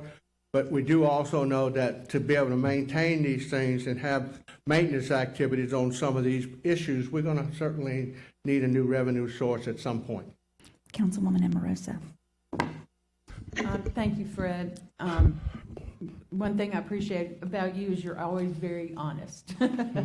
You don't try to gloss things over. You tell everyone the truth. So I just have a couple of questions. I know one of the big complaints that I get, you and I have had many discussions about, is the restriping. Yes, ma'am. When the roads are being reconstructed with the MOVE EBR, those will be restriped. Oh, yes, ma'am. That's part of the plan. That's part of the project. Well, yes, ma'am. There's folks out there that don't understand that, and they're all fussing. So roads like Old Hammond Highway, Well, the Old Hammond. yeah. Well, Help me here. Well, I know, and know where I'm going. the O'Neill lanes, like we've done, we've also, we'll be looking at Nicholson Drive. All these projects that we have will have striping, buttons, everything that goes with it is part of the project. Has to be. Jones Creek, what is it? Not Jones Creek. Well, the Jones Creek Jefferson, extension. Jefferson goes into, Well, Jefferson runs into O'Hammond. no, sorry. Can't think right now. Anyway, okay. That's a question that people have been bringing up is, restriping. And I'm glad you said that's $8 a foot, because that brings it down to There's nothing cheap about, especially if you're going to go the maximum, and that's normally the price we've been looking at. The latest cost we have to look at some more restriping, because we want to see some roads that we've been trying to get estimates, and that's about what it's going. That's amazing. So there are others that have told things that St. George has taken off our table. Has St. George taken anything off of your table at all that we are no longer responsible for, that they are? currently, I will just say that we have been able to work out an agreement to maintain their signals, not the school flashers or things, but the traffic signals on their, and within their roadway. We had a team to sit down with them, and they concurred with what our idea and what our plan was and the costs associated with that, which is $8,500 per signal at that point. So With- some of these folks that are talking about the restriping are in St. George. Is St. George responsible for the restriping? There Or are we are, still I will just say this, there are questions that while we haven't formulated a real legal determination on it, I look at this, from my perspective, is that the project or the people of the parish have voted, and these are the boundaries. And anything that falls within those boundaries would be the responsibility of that city. Just Okay. like Central did, just like Baker, and just like Zachary. We're still working out some issues defining whether we want to have major corridors, a major corridor that may run through the area that the city may be responsible for, only because of connectivity, transportation issues. That is something that we're still working with the city of St. George on. Okay. But I think that at some point, with our attorneys and their attorneys, we're going to finalize what all the roadways, and in my opinion, anything in a residential area that's, and I've chatted with our attorney on that too, anything in a residential area of the St. George, it would be the city of St. George's responsibility to handle. Potholes, overlays, anything that street signage and things like that, all that has been pretty much determined. Now, that being said, there are major roadways. Do we want that roadway to be a connector from outside the city of St. George to us and through the parish? And that is something that we're working with them on to see if that is a probability. If not, then it certainly will be something that the city of St. George would fall and be responsible in regards to the overall maintenance and repairs of those roadways. Okay, one more question, if you don't mind. So, talking about drainage, people are still worried. Sure. They still are. These folks out here from 2016 are still concerned. Where are we as far as cleaning out our drainage systems and all? I mean, we haven't seen any issues. We've had some pretty tough rains lately. Yes, So where are we as far as our drainage goes and what has been done? Well, nobody likes to say we're in good shape, but I'm going to say where we're headed in the direction, and the things that we spent a lot of the funds on have moved our parish in the right direction, particularly cleaning out the major outfalls that drained our parish. Some go through St. George, but a lot of our water runs through some of the major drainage thoroughfares in St. George. So that is one of the other things that we're looking at, trying to work out how we're going to address that. Do you all help participate, and do we participate? But those are the issues we're working on. All the work that we've done on some of our major outfalls, and trust me, I hear the phone calls and I get the phone calls, and because they'll say, hey, it's raining, what are you going to do? And we go out there and look at these areas, and the water's not going like it's moving like it's supposed to, not backing up. And I've had very, very few phone calls from the public to which they will let us know that there's a problem out there. And while it's not where we want it to be yet, I mean, we have a lot of drainage pipe that we still need to clean out. We had a lot of physical inspection that needs to be done, but that's additional revenue, which is one of the things that we do need to look at, a revenue source. What's going to be used to help us not only clean the existing infrastructure, because there are areas in our parish that we need to do. I mean, there's no question about that. But that being said, we also have projects that we went through and spent money under the Stormwater Master Plan to try to help reduce the flood risk.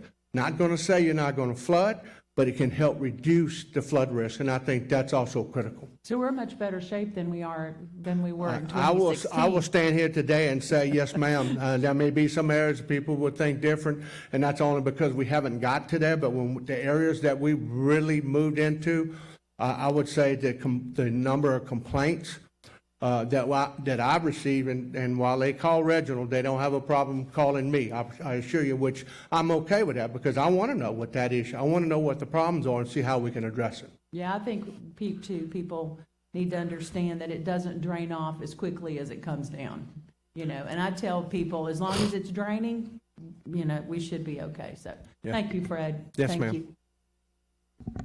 Councilwoman Harris. Fred, thank you so much to you and your team for all that you do.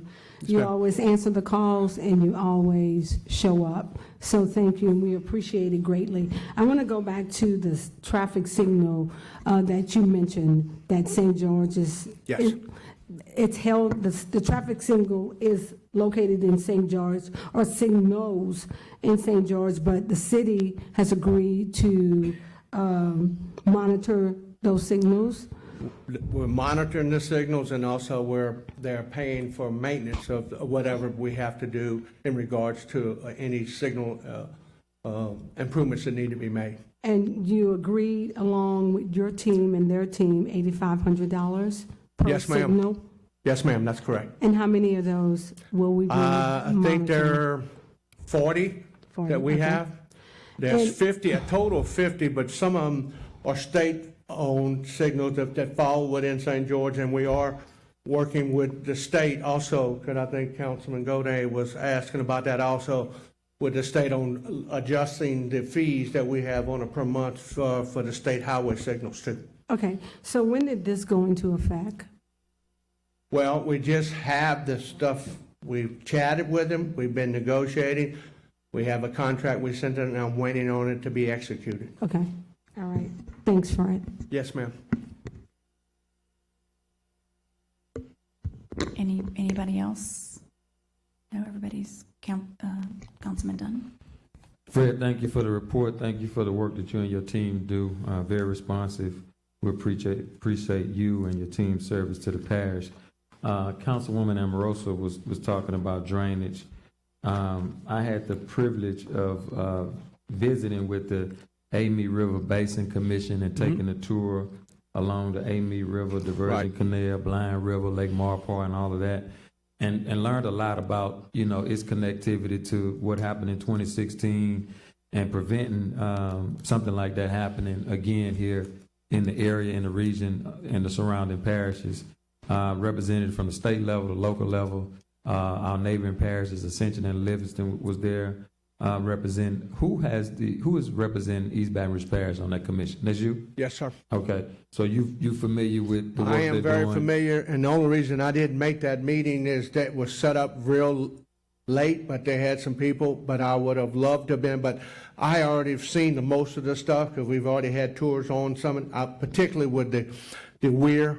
That was the thing that really got my attention, but also because of the siltation that's on the Amite River that has the impact on some of our water flow and water quality is pretty impressive. Yes. Paul Sawyer and Lawrence Callender did a good job putting everything together. They have some $100 million and are scheduled to do projects to help prevent some of the challenges we faced in 2016. Can you just do a brief overview on what that looks like, if you can? The one that I'm excited about is what we call the clay cut, not clay cut, but the Wards Creek realignment and channel improvements for Manchac. We were one of the guys to be able to receive the $29 million improvement funding for that plan. You're going to see it on the agenda for next meeting to get it. I think it's to be introduced. That is a big deal for us. Not many of the parish, and I'll be honest with you, Councilman, I worked hard to get that thing through the process, and we have a great relationship with the parishes, and that's one of the reasons why I think we've been successful from the basin standpoint, because we are communicating, we are understanding that this has an impact on you, this or what we're going to do here. But the one key ingredient to this is that we're not doing anything that's going to create problems for adjacent parishes. And I think that is the right direction to go. And this project will certainly enhance not only Ascension, but Iberville Parish and Livingston. And we have buy-in from everybody. All we're waiting on right now is to get the final approval from OCD that will move us forward. And then I will be coming to y'all with a consultant selected through the selection board to be able to do the design to move this project forward. Big deal because it does have a lot of impact on water movement in Manchac, more importantly, because if I can get it down to the river a little faster, that's less problems we have upstream, but more, we also have to be very mindful that we cannot push it down and create more problems for the adjoining parishes, which this model that we have been running has been shown some benefit. I haven't got the official notice yet, but I believe that based on what we've been told, I think you'll see that very soon. Thank you. Anybody else? All right, thank you, Fred. So, thank y'all. We're very grateful for your service. Let's see, environmental services is next. Hi, Adam. Good evening. Good evening.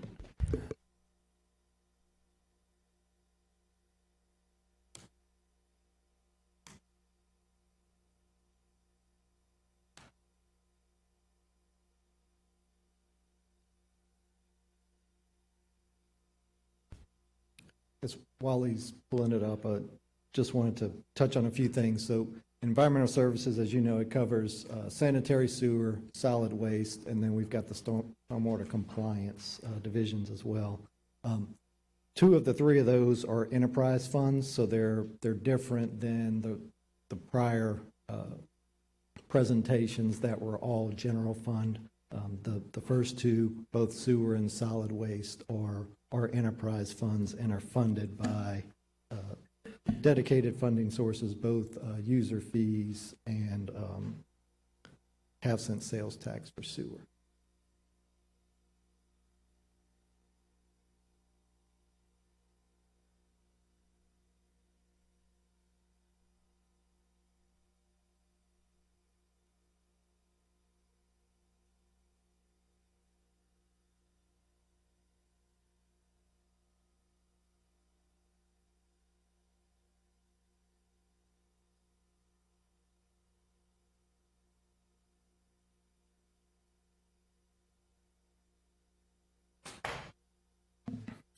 All right, next slide, please. So the 2026 revenue, it is, as I mentioned, it's comes from half-cent sales tax and sewer user fees. The sewer total revenue is a little over $190 million. Sewer user fees is almost $123 million, and half-cent sales tax is just under $61 million. We've also got a little bit in interest earnings, and then we also collect sewer impact fees, so that anytime a new customer ties on to the system, they pay an impact fee, and that goes to wherever the treatment plant basin that they tie in. So if it's in the north, it goes to the north treatment plant. South, it goes to the south basin. Next slide, please. The operating budget is just under $73 million, and that's mostly contractual services, just under 70% contractual services. Most of that is the same as last year. The one jump that you'll see is the wastewater treatment plants. We've got a little over $1 million additional budgeted for electricity. And that is because the cost per kilowatt hour has gone up, so we're budgeting that extra cost in utility. And then just a couple other things, an extra $300,000 for chemicals, and just cost increases that we're seeing on the materials side for operating. Everything else is generally where it was.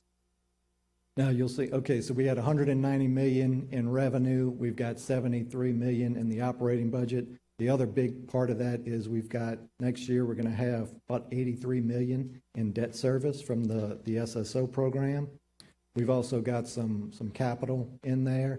And then we're also putting away money for future years for that debt service. The debt service is going to peak, I think, in the 2031, 2032 range, and then it's going to stay at that peak for quite some time. So we're planning for that as well.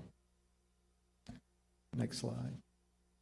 All right, now on to the solid waste division. This is another one of the The enterprise funds, next slide. Okay, so, and then in solid waste, we've got two divisions. We've got solid waste disposal, which is the landfill, and then we've got solid waste collection. So the first one, solid waste disposal. All of that, again, this is the landfill, so the vast majority of it is generated from tipping fees at the landfill. So that is when a garbage truck goes across the scales, they pay based on the tonnage.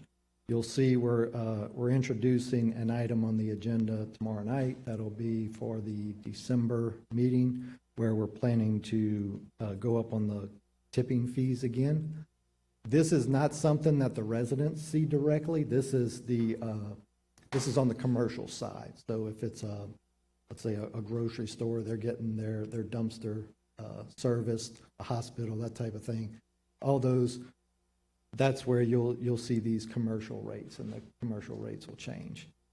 This is standard across the state with landfills. It's just it's keeping up with expenses. So it's not something that's really caused any issues in the past. And again, those would be the budget that we submitted for 2026 was based on these new tipping fees being in effect on January 1. Next slide. So expenditures, we've got the vast majority of it, since this is the landfill. Waste Management is our contractor that operates and maintains the landfill. Their contract next year is estimated to be just under $11 million. And their contract is tonnage based, so they get paid an amount per ton that goes across the scale. And then we've got quite a bit of other things in here. One of the post-closure cost is something that we do that's something that LDEQ requires, but at some point, we're going to have to close the landfill. And we need to save up for that. That's going to be tens of millions of dollars to properly close that landfill. What we're doing is putting away money every year to make sure that we can close it properly. And that's something that Angie signs off on an annual basis, saying that, yeah, they've got this financial model that shows it's going to cost X, and they got to put this much in the account every year, and they are doing that. So that's what that cost is there. You also see that we are using some of the landfill funds to pay for recycling. And you'll see a little bit more on that in a second. But part of that is they were deferring some of the waste that would go to the landfill with the recycling program. So the landfill is complementing the recycling cost of that. Next slide, or two slides actually. So now we're into solid waste collection. So this is the user fees that for the most part, the residents pay. So you'll see the vast majority of what we collect is on the residential side, and then there's the multifamily user fee is broken down separately. One thing I wanted to point out, so both of the contracts with Republic and RDI, they've got an escalation clause in them. It's 4% annually per year. So the fee was set in late 2022, I believe, and it was based on the fee at that time. The cost has gone up 4% annually since then. If you look at, so right now the residents are paying $35.23. The cost of the service to us right now is actually right about $38 a month. And so we had some fund balance over some prior years, and then with the landfill as well, we're able to keep that user fee the same going into next year as well. But at some point, that's going to have to get adjusted as well. And that's, in prior years, what we've done is we've set the fee for 5 years, and then we use that same fee for 5 years, and then we do that every 5 years. So we're coming up on that next 5-year cycle where we do that again. Next slide. slide, please. And then this is just talking about the expenditures a little bit more. So we've got the service fee office. Those folks they actually work in finance, but they're covered partially by the solid waste fee. We've got the contracts with Republic that is at the cart at the curb collection, the recycling collection, and then also the multifamily.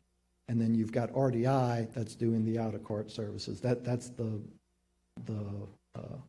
bulk of the expenditures here. Next slide, next two slides, actually. So this is stormwater compliance. This is our only general fund division in environmental services. We've got $3.5 million budgeted for next year. Small percentage of that is salary and benefits. Rachel may have touched on this earlier, but we've got a contract with South Central Planning that we use for inspections of stormwater inspections of construction sites to make sure that they're following their stormwater pollution prevention plan and all that good stuff. We've got program management and inspections, and then again next year we're going to have $1.8 million for stormwater pipe point repairs, and then $600,000 for inlet repairs. And then we've also got our public education component. Hopefully y'all have seen the billboards around town, and then the various water bill inserts, all the different things that we do from a public outreach standpoint to educate the public on stormwater compliance. And I know there's a question about the central plant. So that's all I got. Councilman Goda, you want to? Well, let me start with the 3.5 stormwater. I was trying to pull up your page in the budget book because I didn't have it opened. Is that an increase, decrease from last year? That is the same as last year. You're holding steady? Yes. Okay. And that was something Angie and Linda, they had $7 million in surplus a few years ago, and they put that aside so that we could have it for 2 years worth. Okay. All right, yeah, I did, it was sort of unintentional that the River Road, I guess, abandoned plant came up in two different topics, but since you're here, I'll ask about it. Okay. It is not in use. It is not. And you are responsible for maintaining it? We are, and we are currently demolishing it. Your department will, or you will contract for that service? It is contracted out. The contractor is on site now, and as they mobilized a couple of weeks ago. That's in, I believe it's in Councilwoman Coleman's district. It is, yeah, it is. What's the plans for that property? Good question. We've had various interest in it over the years, but nothing really came to fruition. Yeah. I would imagine there'd be some cleanup needed in that. There's not a whole lot, really. I mean, we've got a very minor, just like we have this bucket of hydraulic oil here. Yeah, a handful of the buildings had asbestos in them, a little bit of lead paint. Nothing underground. But, you know, when you think of a wastewater treatment plant, it's not a clean thing, but it's also not considered hazardous from an environmental standpoint, from a regulatory standpoint. Thank you. I didn't mean to go off on that tangent. I did want to go to the increase for the tipping fees. Am I right on that? Tipping fees? You said that item's coming up for us in December? Yes, sir. It'll be introduced tomorrow. Commercial, $42 to $44. Out of parish, $46 to $48. Are you seeing other parishes do that as well? Yes, and when we talk to, we talk to Waste Management about it, we talk to Republic about it, kind of ask them, hey, what are you seeing? Is this going to make it to where we're not competitive and it's where we need to be? And we have one landfill or two? One in parish? We have one active landfill. One active. We have another, former landfill. Decommissioned? Yeah. Okay. And the lifespan of the active? Another 20 years. 20. And so within that time, you have to identify the location of a new That's correct, landfill location? Yes. Does it have to be in the parish? It doesn't have to be. Okay. All right, thanks. Ideally, I'll expand on that a little bit. Yeah, please. The city purchased the Red Mud Lake that is adjacent to the current landfill, Mhm. probably 15 years ago. Maybe not that long. Yeah, not that long. It's 700 acres, plus or minus. And the thought at the time is that that would be the next Expansion. landfill. It would just roll over. I mean, the property lines it's a contiguous property line. That would be the first thought. On your enterprise fund, you've got a 0.5-cent sales tax. What's the timing on that? Is there a, In perpetuity, it is perpetuity. That was voted on that way? it was. Wow. Can't do that anymore. No. Okay, very good. Thank you, Adam. Councilman Moak. What's the size of the landfill we have now?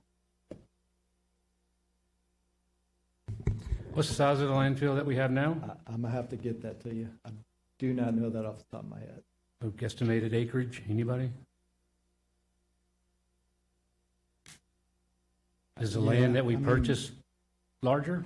It is, I would say so. Okay.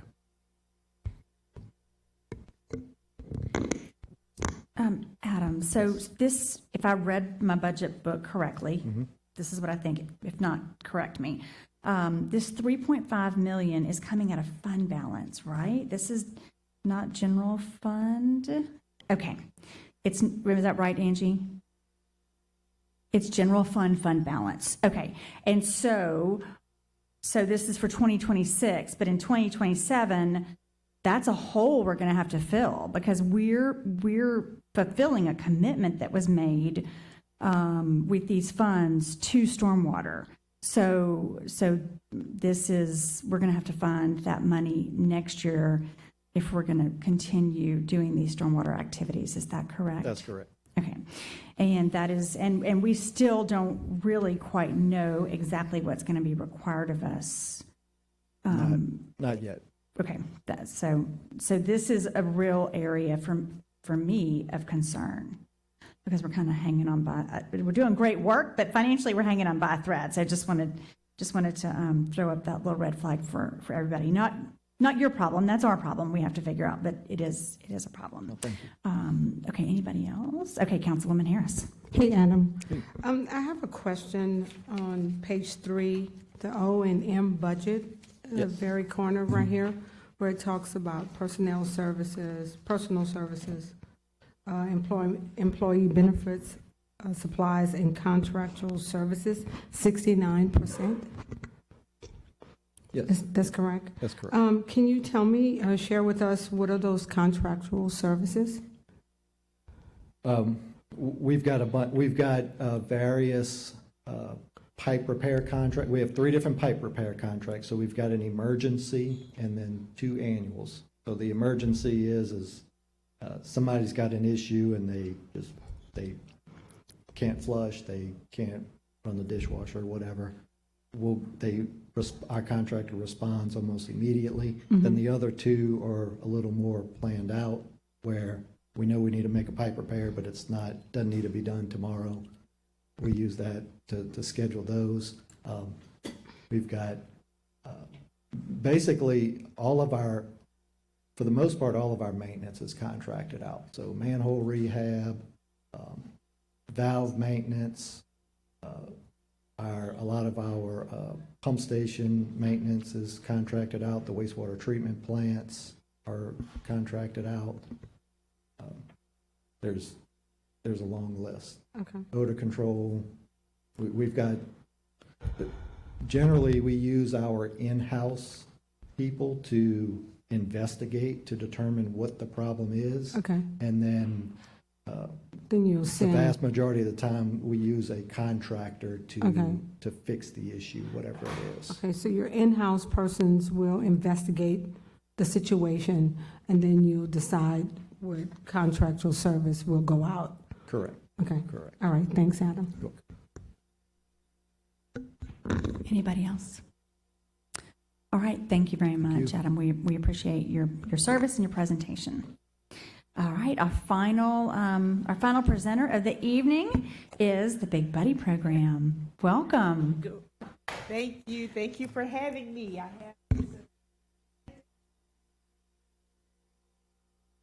You may have learned more about Public Works than you ever meant to know tonight, Yes, huh? this is awesome. I did.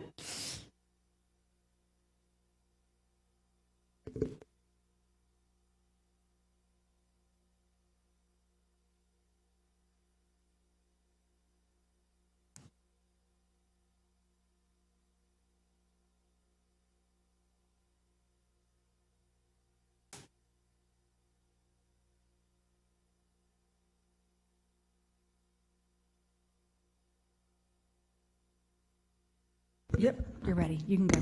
All right, ready. Well, Let's good go. afternoon or good evening. Thank you for inviting me and for having me here. This is my first budget hearing after 46 years of being a part of the city parish's budget. Next slide, please. I thought I'd take a little time to just kind of give the big picture vision or big picture of what Big Buddy is about.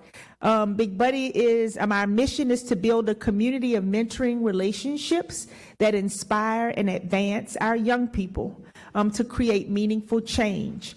Our vision is that every child would have a positive role model and village leading him or her to make good choices, resulting in a healthy and rewarding life. This is important not just to us as individual parents, but to our community, the thriving of our community. Next slide, please. Just a little history about Big Buddy.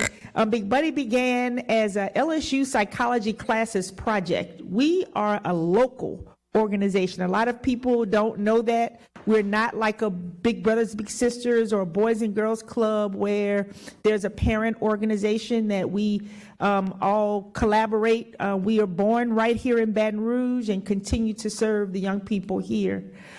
Big Buddy, when it was first made an organization, was under the Mayor's Youth Opportunity Office back in 1979.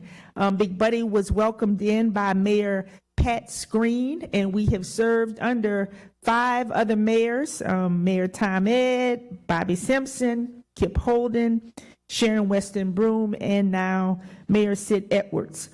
We are an asset-based program. We're focused on building resiliency against poverty, crime, and academic failure. 3 threats to our community. A little bit about our youth. Big Buddy serves over 500 youth per day. So if you stop any day and count all the young people we're touching, you'll count right over 500. In any given year, we're serving 1,400 youth. So that means many of our youth return. It's not just a serve and next youth. They are with us every day after school, on weekends, holidays. As a matter of fact, we have a group of over 100 youth in holiday camp this week, Monday and Tuesday while they're out of school. 98% of the youth that are targeted for service at Big Buddy are either defined as ALICE families or they meet the federal poverty guidelines. Why? Next slide, please. Why do we do this work? Well, we know because we've been young people ourselves. Everybody has been a 6th grader, 7th grader, yes. We face, as we grow up, we face what's called risk factors. We face them at home, we face them at school, in the community, and in the world at large. But some of us overcome these risk factors and we become successful leaders today. Well, what is that? Why is that? Because we all have risk factors. Next slide. And when we face these risk factors and they're mixed with traumatic events, and our community has seen many, we have poor academic performance, and that leads to what we are all concerned about is a limited workforce, decrease in tax revenue, inability to attract business and industry, and a reduction in community service and safety. And so that's why the work we do is important. But there are 3 key, what we call resiliency factors that make sure or ensure that we can overcome these risk factors. Number one is connections to positive adults. It's important that we have someone in our lives who pushes us, pulls us, kicks us, says good job to us to help encourage us along the way. Number two, it is important that we have high, clear, and fair expectations. Someone that holds the bar and helps us to get there, not lower it because we have these risk factors.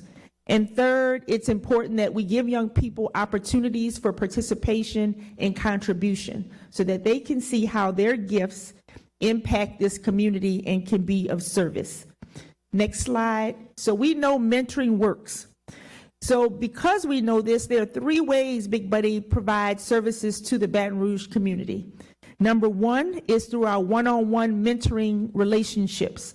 There's no other organization in this community that builds one-on-one mentoring relationships between adults, caring adults, and young people. Big Buddy does the training, the recruitment of the mentors. We host supervised relationship building match activities. We orchestrate after-school visits. Our mentors come over to the after-school and lunch dates monthly. We know this works so much that we have found funding to fund 50 high-risk middle school students at Glen Oaks High and Northdale Academy to receive mentors from the police officers and from college interns. So we've been out recruiting, they're matched, and they are seeing each other weekly, and we are changing lives together. Mentors are in supervised relationships with their mentee. We see on average our mentoring matches last 10% higher than the national standard for community-based matches.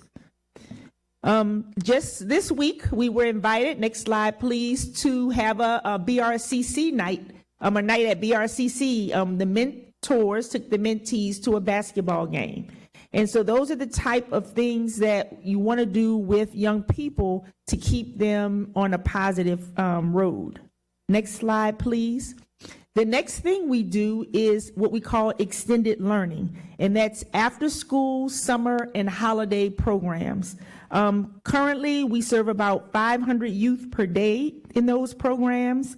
We have academics led by professional educators and tutors from all universities.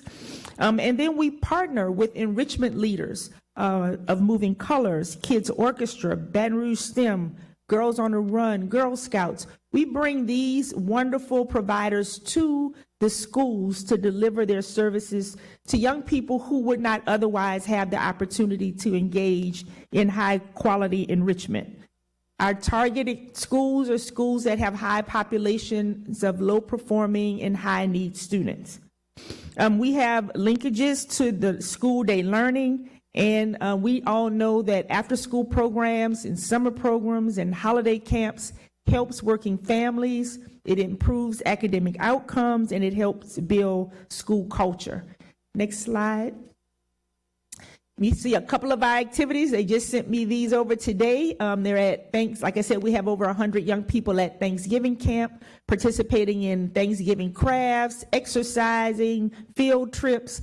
They are having a ball, and parents can feel comfortable working while their young people are out of school. They're having a good time in a safe environment. And then the third way we provide service to the community is through our Level Up Mentoring and Workforce Development Program. You've seen me here before. We call it in the summertime MyWe, the Mayor's Youth Workforce Experience. This Level Up was the structure that we used when Mayor Holden and Councilwoman then Donna asked us to submit a proposal to see how we can expand what we were doing with our Level Up program and provide more summer youth opportunities to young people in the community. We developed an 8-week internship program that addressed soft skills development, workforce readiness, and provided young people with mentors and focused on connections to employment. So young people get real world, hands-on, on-the-job training while they learn how to be great employees. The picture there is Tiffany. We were actually at a Bill Baton Rouge reception, and Trinity recognized me and recognized that the program, she just went on and on about how much experience she got in the program, and she's now the pastry chef at the City Club downtown. So that's just one example. I can keep you here all night with many examples of young people who are thriving in the workforce, and they attribute it to their experience that they received through the Level Up or MyWe program. If you go to the next slide, you'll see Big Buddy's support from the city. I put up 2024 and 2025. Miss Angie's over there. If I got these numbers wrong, Miss Angie, you'll help me out. But general fund, in 2024, we received $68,850. 2025, there was a reduction to $55,080. These funds are used for our general operations, things that grant funds don't pay for, but that you need to run a program. So the city has always filled in the gaps when we didn't have a grant funds. Under Mayor Holden, he added a special project funding for us to do what we now know as MyWe. And so those funds back then, we were awarding young people, I think it was $800 for a summer of 8-week work. They still got the certifications, they got all the things. But those, and so you see what the funding was like, the totals. And then how much, that could be deceiving because most of our funding goes right back out to the young people in the youth stipends. So Big Buddy is the organizer, the logistics person behind the stipends. So if you go to the next slide, in 2025, there was some extra funding awarded to Big Buddy to expand the MyWe program. Expand means take on more young people, make sure that more young people have spots. And so these were all the funding sources, where the funds came from to make up the $670,000 that was used in 2025 for over 300 young people to have a workforce experience. Again, I just want to point out that 47% of those funds go straight back to the young people in stipends. The other expenses associated with the program are staff, again, 45%, transportation, certifications, food, printing, parent orientation, rentals, so everything you need to run a program. I would be remiss if I did not mention the partnership that was formed for the last 3 years between Employ BR, Big Buddy, BRCC, East Baton Rouge Parish School System came on last year, the Chamber came on in a big way. So that partnership helps to defray some of the costs. We like to think of ourselves as resource liberators when it comes to doing youth programs. If you go to the next slide, you'll see after all the partnerships, the average cost per youth, this is your return on investment, that it costs to run the program for 8 weeks is about $3,097. That's after all is said and done. We talk about the full number of young people whose lives were touched. That includes the stipend that they earn. And we know that to incarcerate young people in a minimal facility, part-time incarceration can cost between $32,000 and $65,000 a year. If you are saying a full commitment to incarceration can be over $200,000 a year. And so that's the alternative. When young people don't have positive things to be involved in, they want to be involved. So they're going to get involved, and there are people waiting to help them be involved in negative things. We know that every dollar invested in preventive summer programming helps keep young people safe, and it can potentially help them avoid huge future costs to our city. So next slide. So 2026, our budget will be $80,000. And so what that will help to fund is it will maintain the one-on-one matches at Glen Oaks and Northdale that we've committed to help to stay connected for the entire school year. And that means transportation for young people, for college students to get to the young people, for any supplies that's needed for the weekend activities, for stipends for the mentors.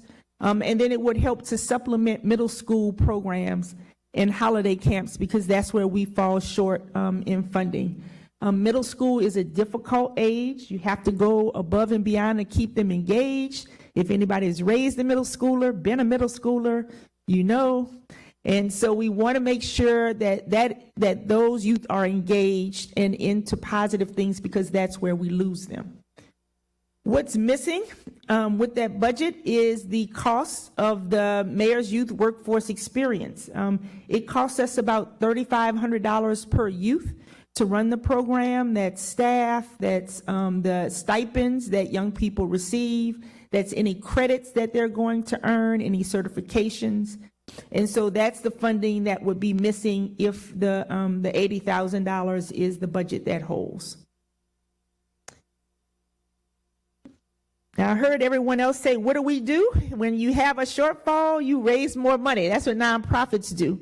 And so one of the things that Big Buddy does to help raise money is we go to the community and we do this event called Dancing for Big Buddy. And so if you're interested in helping us fill this gap, one of you can decide to dance for Big Buddy and help us raise money. Nobody's moving. Everybody's very still. So that's what we will do. We will go to raise, but definitely we cannot raise. I mean, it'll be really hard to raise in a short period of time, because we're talking about summer, that amount of money. But I know the community is committed to seeing young people in workforce development programs, and so we will have to lean on the community. So thank you. Thank you, We Ms. happen to Mack. have any questions or commitments? Councilman Dunn. Thank you for that report, Ms. Mack. Thank you for the work that you do individually, that Big Buddy does collectively. Before I get into my line of questioning, I would be remiss if I didn't have you give us a brief description of the role and impact that Jim Geyser had to the organization. Oh my, and you know what? It was so funny, because when I was preparing for today, Jim actually called me. So he's going to be in town like before the end of December. So he comes and Jim has had a tremendous impact. He was my mentor when I got into this work, and he still keeps up with us today. Every quarter, calling or sending me an encouraging text, and in Jim's fashion. So very thankful to Jim for what he started, and just hope I can take the legacy to the next level. That's what I'm really hoping to do. But he just called me today.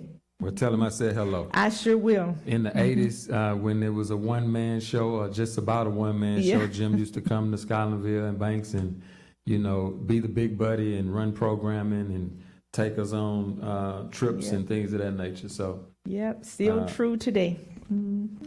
But getting to the budget and the current situation at hand, you said the $80,000 you'll receive in 2026, would that be classified as general fund dollars, or would that be as special projects? Because on your support from the city parish, you have two, I guess, funding descriptions, the general fund and then the special projects. Yep, I'm gonna leave Miss Angie to help with that.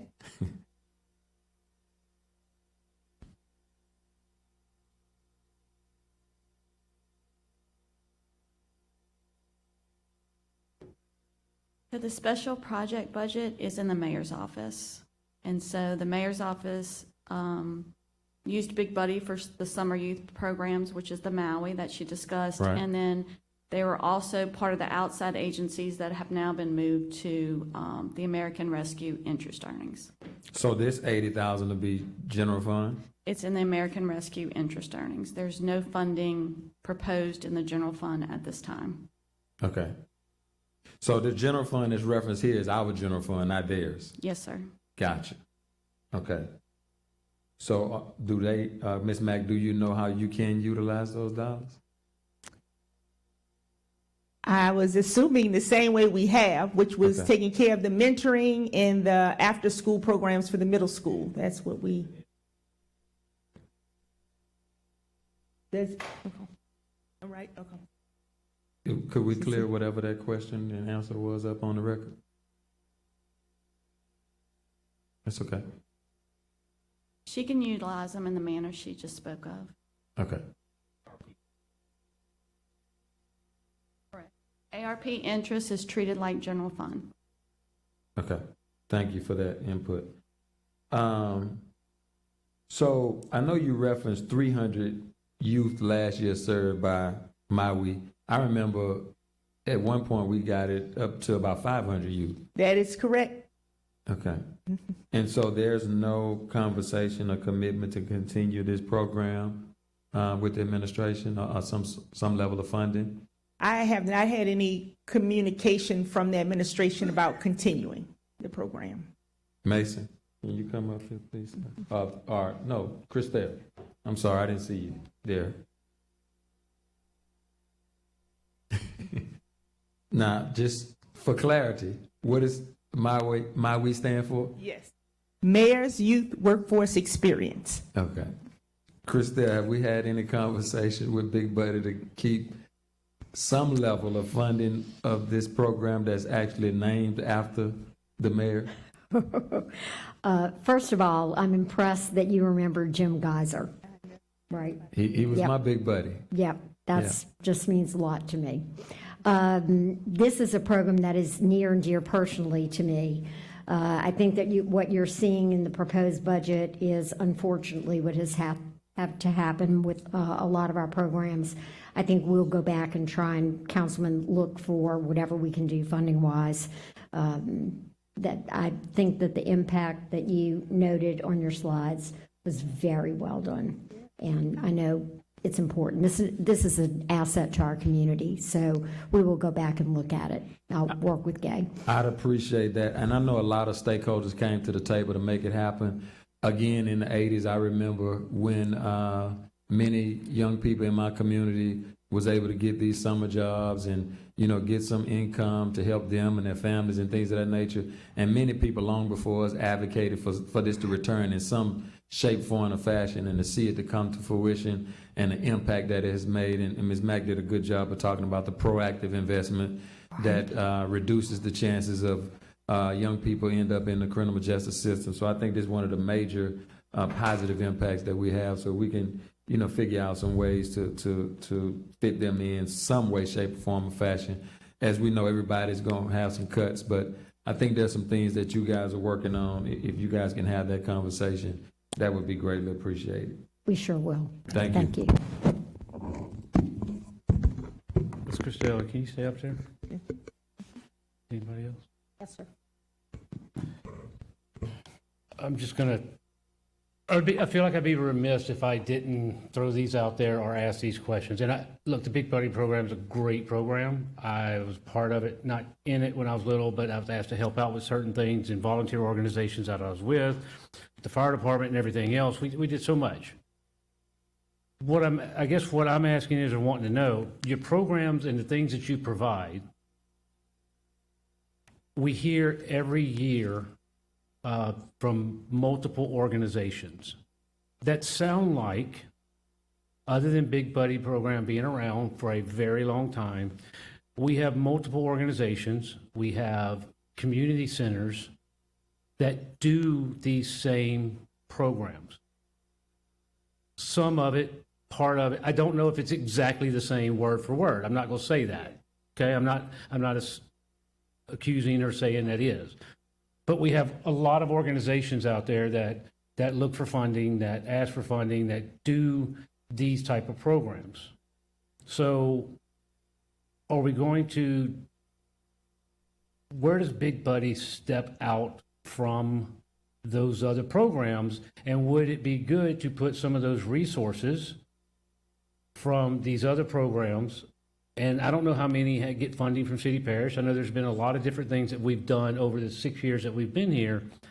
But if they are getting, would it be better to put our eggs in one basket, in one organization for more efficiency? Would it be better to look at different resources as far as if we're going to do them through certain ways and they're getting funding from private organizations and everything to do it through that way. And look, I don't want the Big Buddy program to go anywhere. I'm just asking these questions for the public knowledge is, years we've talked about overlapping and providing multiple different things. In fact, there was talk from this council at one time, look at reviewing all the different things that we do and see what actually does the same thing. So that's what I'm going in the path that I'm trying to go down, that if either one of y'all, if you know what we're funding, if you can take the difference, let's just get it out there publicly of what we got here. So first, I want to say, if you take a look in your packet, I provided you with some evaluative measures that takes what we do and compares it to what's out there. All right, maybe not here in Baton Rouge, but nationally. So you can see that these programs, the work that we're doing does work. The second thing I want to say is you're absolutely right. There are ways that we can work together, nonprofits, other nonprofits, but it's so hard because some of the funding sources, we're in situations where we feel like we have to compete, right? Because there's just not enough. But I think from your seat, you can call us together and say, here is the problem. Let's figure out how you all can work together to solve the problem. We're not Big Buddy. It's not the end all be all for all young people. There's some young people we can't serve because we don't have the skill or the capacity on our team. We need to work with other nonprofits, other agencies in order to solve the problems together. And so maybe having some kind of nonprofit council, and there's a funding source that there's money allocated to that, and we work together to address what the needs are together. I mean, that's, all right. I do think there's not one agency that can address all the issues that we have. Okay. Chriselle, Yeah. is there any other organizations that in the budget, maybe Lori seen it, maybe I've just missed it or something, but I feel like there's multiple organizations or, and all of them do great work. I'm not sitting here, I know of programs in our community centers that people do that do the education part. They have tutors, you're told that they help early prevention and keep children off in the right path, and all these same wordings come together, and everybody's beneficial. Everybody creates an impact. Everybody succeeds in their impact every time you hear a report or whatever. So I guess that's what I'm just looking at. Maybe you're right. Maybe it takes, we get a group of us together and get all the organizations. I don't think anybody's going to give up their funding, but it's if you see the overlap, and we have decisions that we have to make when it comes down to funding the city parish and things like that, that may go a long way in either getting you more funding from somewhere else or convincing somewhere else to fund you, or if there's part of theirs, y'all help fund them. I don't know. I'm just concerned about that. And I know everybody does a great job. Right. By no means am I saying that anybody doesn't do a wonderful job. But if we've got multiple organizations out there that are asking for funding, would it be better to put our eggs in one basket to fund? And y'all are a national organization. We're not. You're not. We're Big Buddy, local. I thought you'd said it was. No, that's what I was making a point, that we're a local organization. We are born here, our funding stays here, we raise money here, we serve the young people here. We're not like a YMCA or a Boys and Girls Club or a Big Brothers Big Sisters. That's not. I guess that's what I was thinking about, Big Brothers Big Sisters. Big Sisters, yeah. Yeah. Okay. All right, well, I appreciate the info. Again, I wasn't trying to attack anybody. It was just a thought that you have an opportunity to get it out there and, say what you got to say. Councilman Moak, pages 228 and 229 are what you're looking for. Anybody else? If I could just add to the response to Councilman Moak's concern, which is a valid one right now with everything we got going on. One thing I can respect about what you said, Ms. Mack, you ended your presentation with saying, hey, we know we have to fundraise. So there's some accountability there. And the parish, the city has been very generous to many organizations. But with these cuts and with the changes, there are going to have to be some self-generated revenues through events, through grants, through corporate sponsors and things of that nature. So that's a reality that all the organizations and causes that City Parish has supported in the past won't be able to support it at the same level. So I appreciate you recognizing that and committing to doing that and not just relying on City Parish government for your funding. I would say the difference with what we've been primarily funding, Councilman Moak, is the My Week program and the youth employment or workforce program that I don't know of anybody else that does it on that magnitude. Maybe it is here in the city, and I'm not aware of it. So that's what I think their uniqueness is, and that's primarily what we have been funding. What I would tell you is I think we need more organizations, not less organizations. Now, we may not need to fund all of them, but we need more organizations doing that proactive work. I mean, she laid out the numbers of what it costs to mentor, tutor, and give a life experience or a career path to young people versus what it costs to, incarcerate them. And we know the disparities and the differences.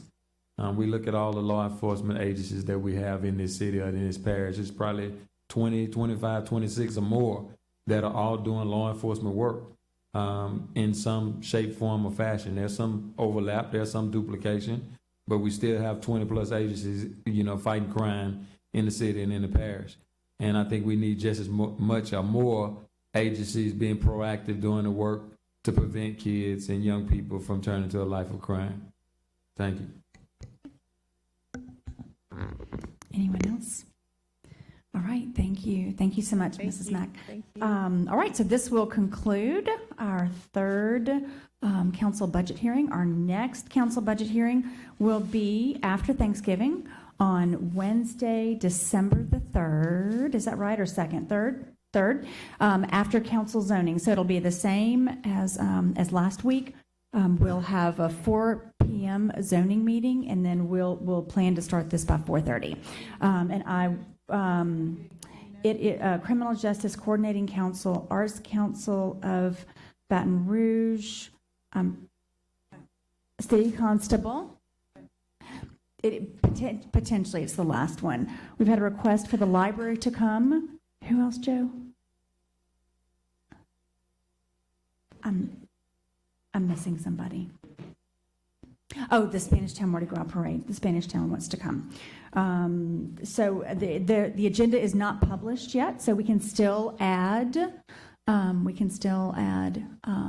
add agencies, departments, and outside organizations. Thank you all so much, Councilwoman Amorosa.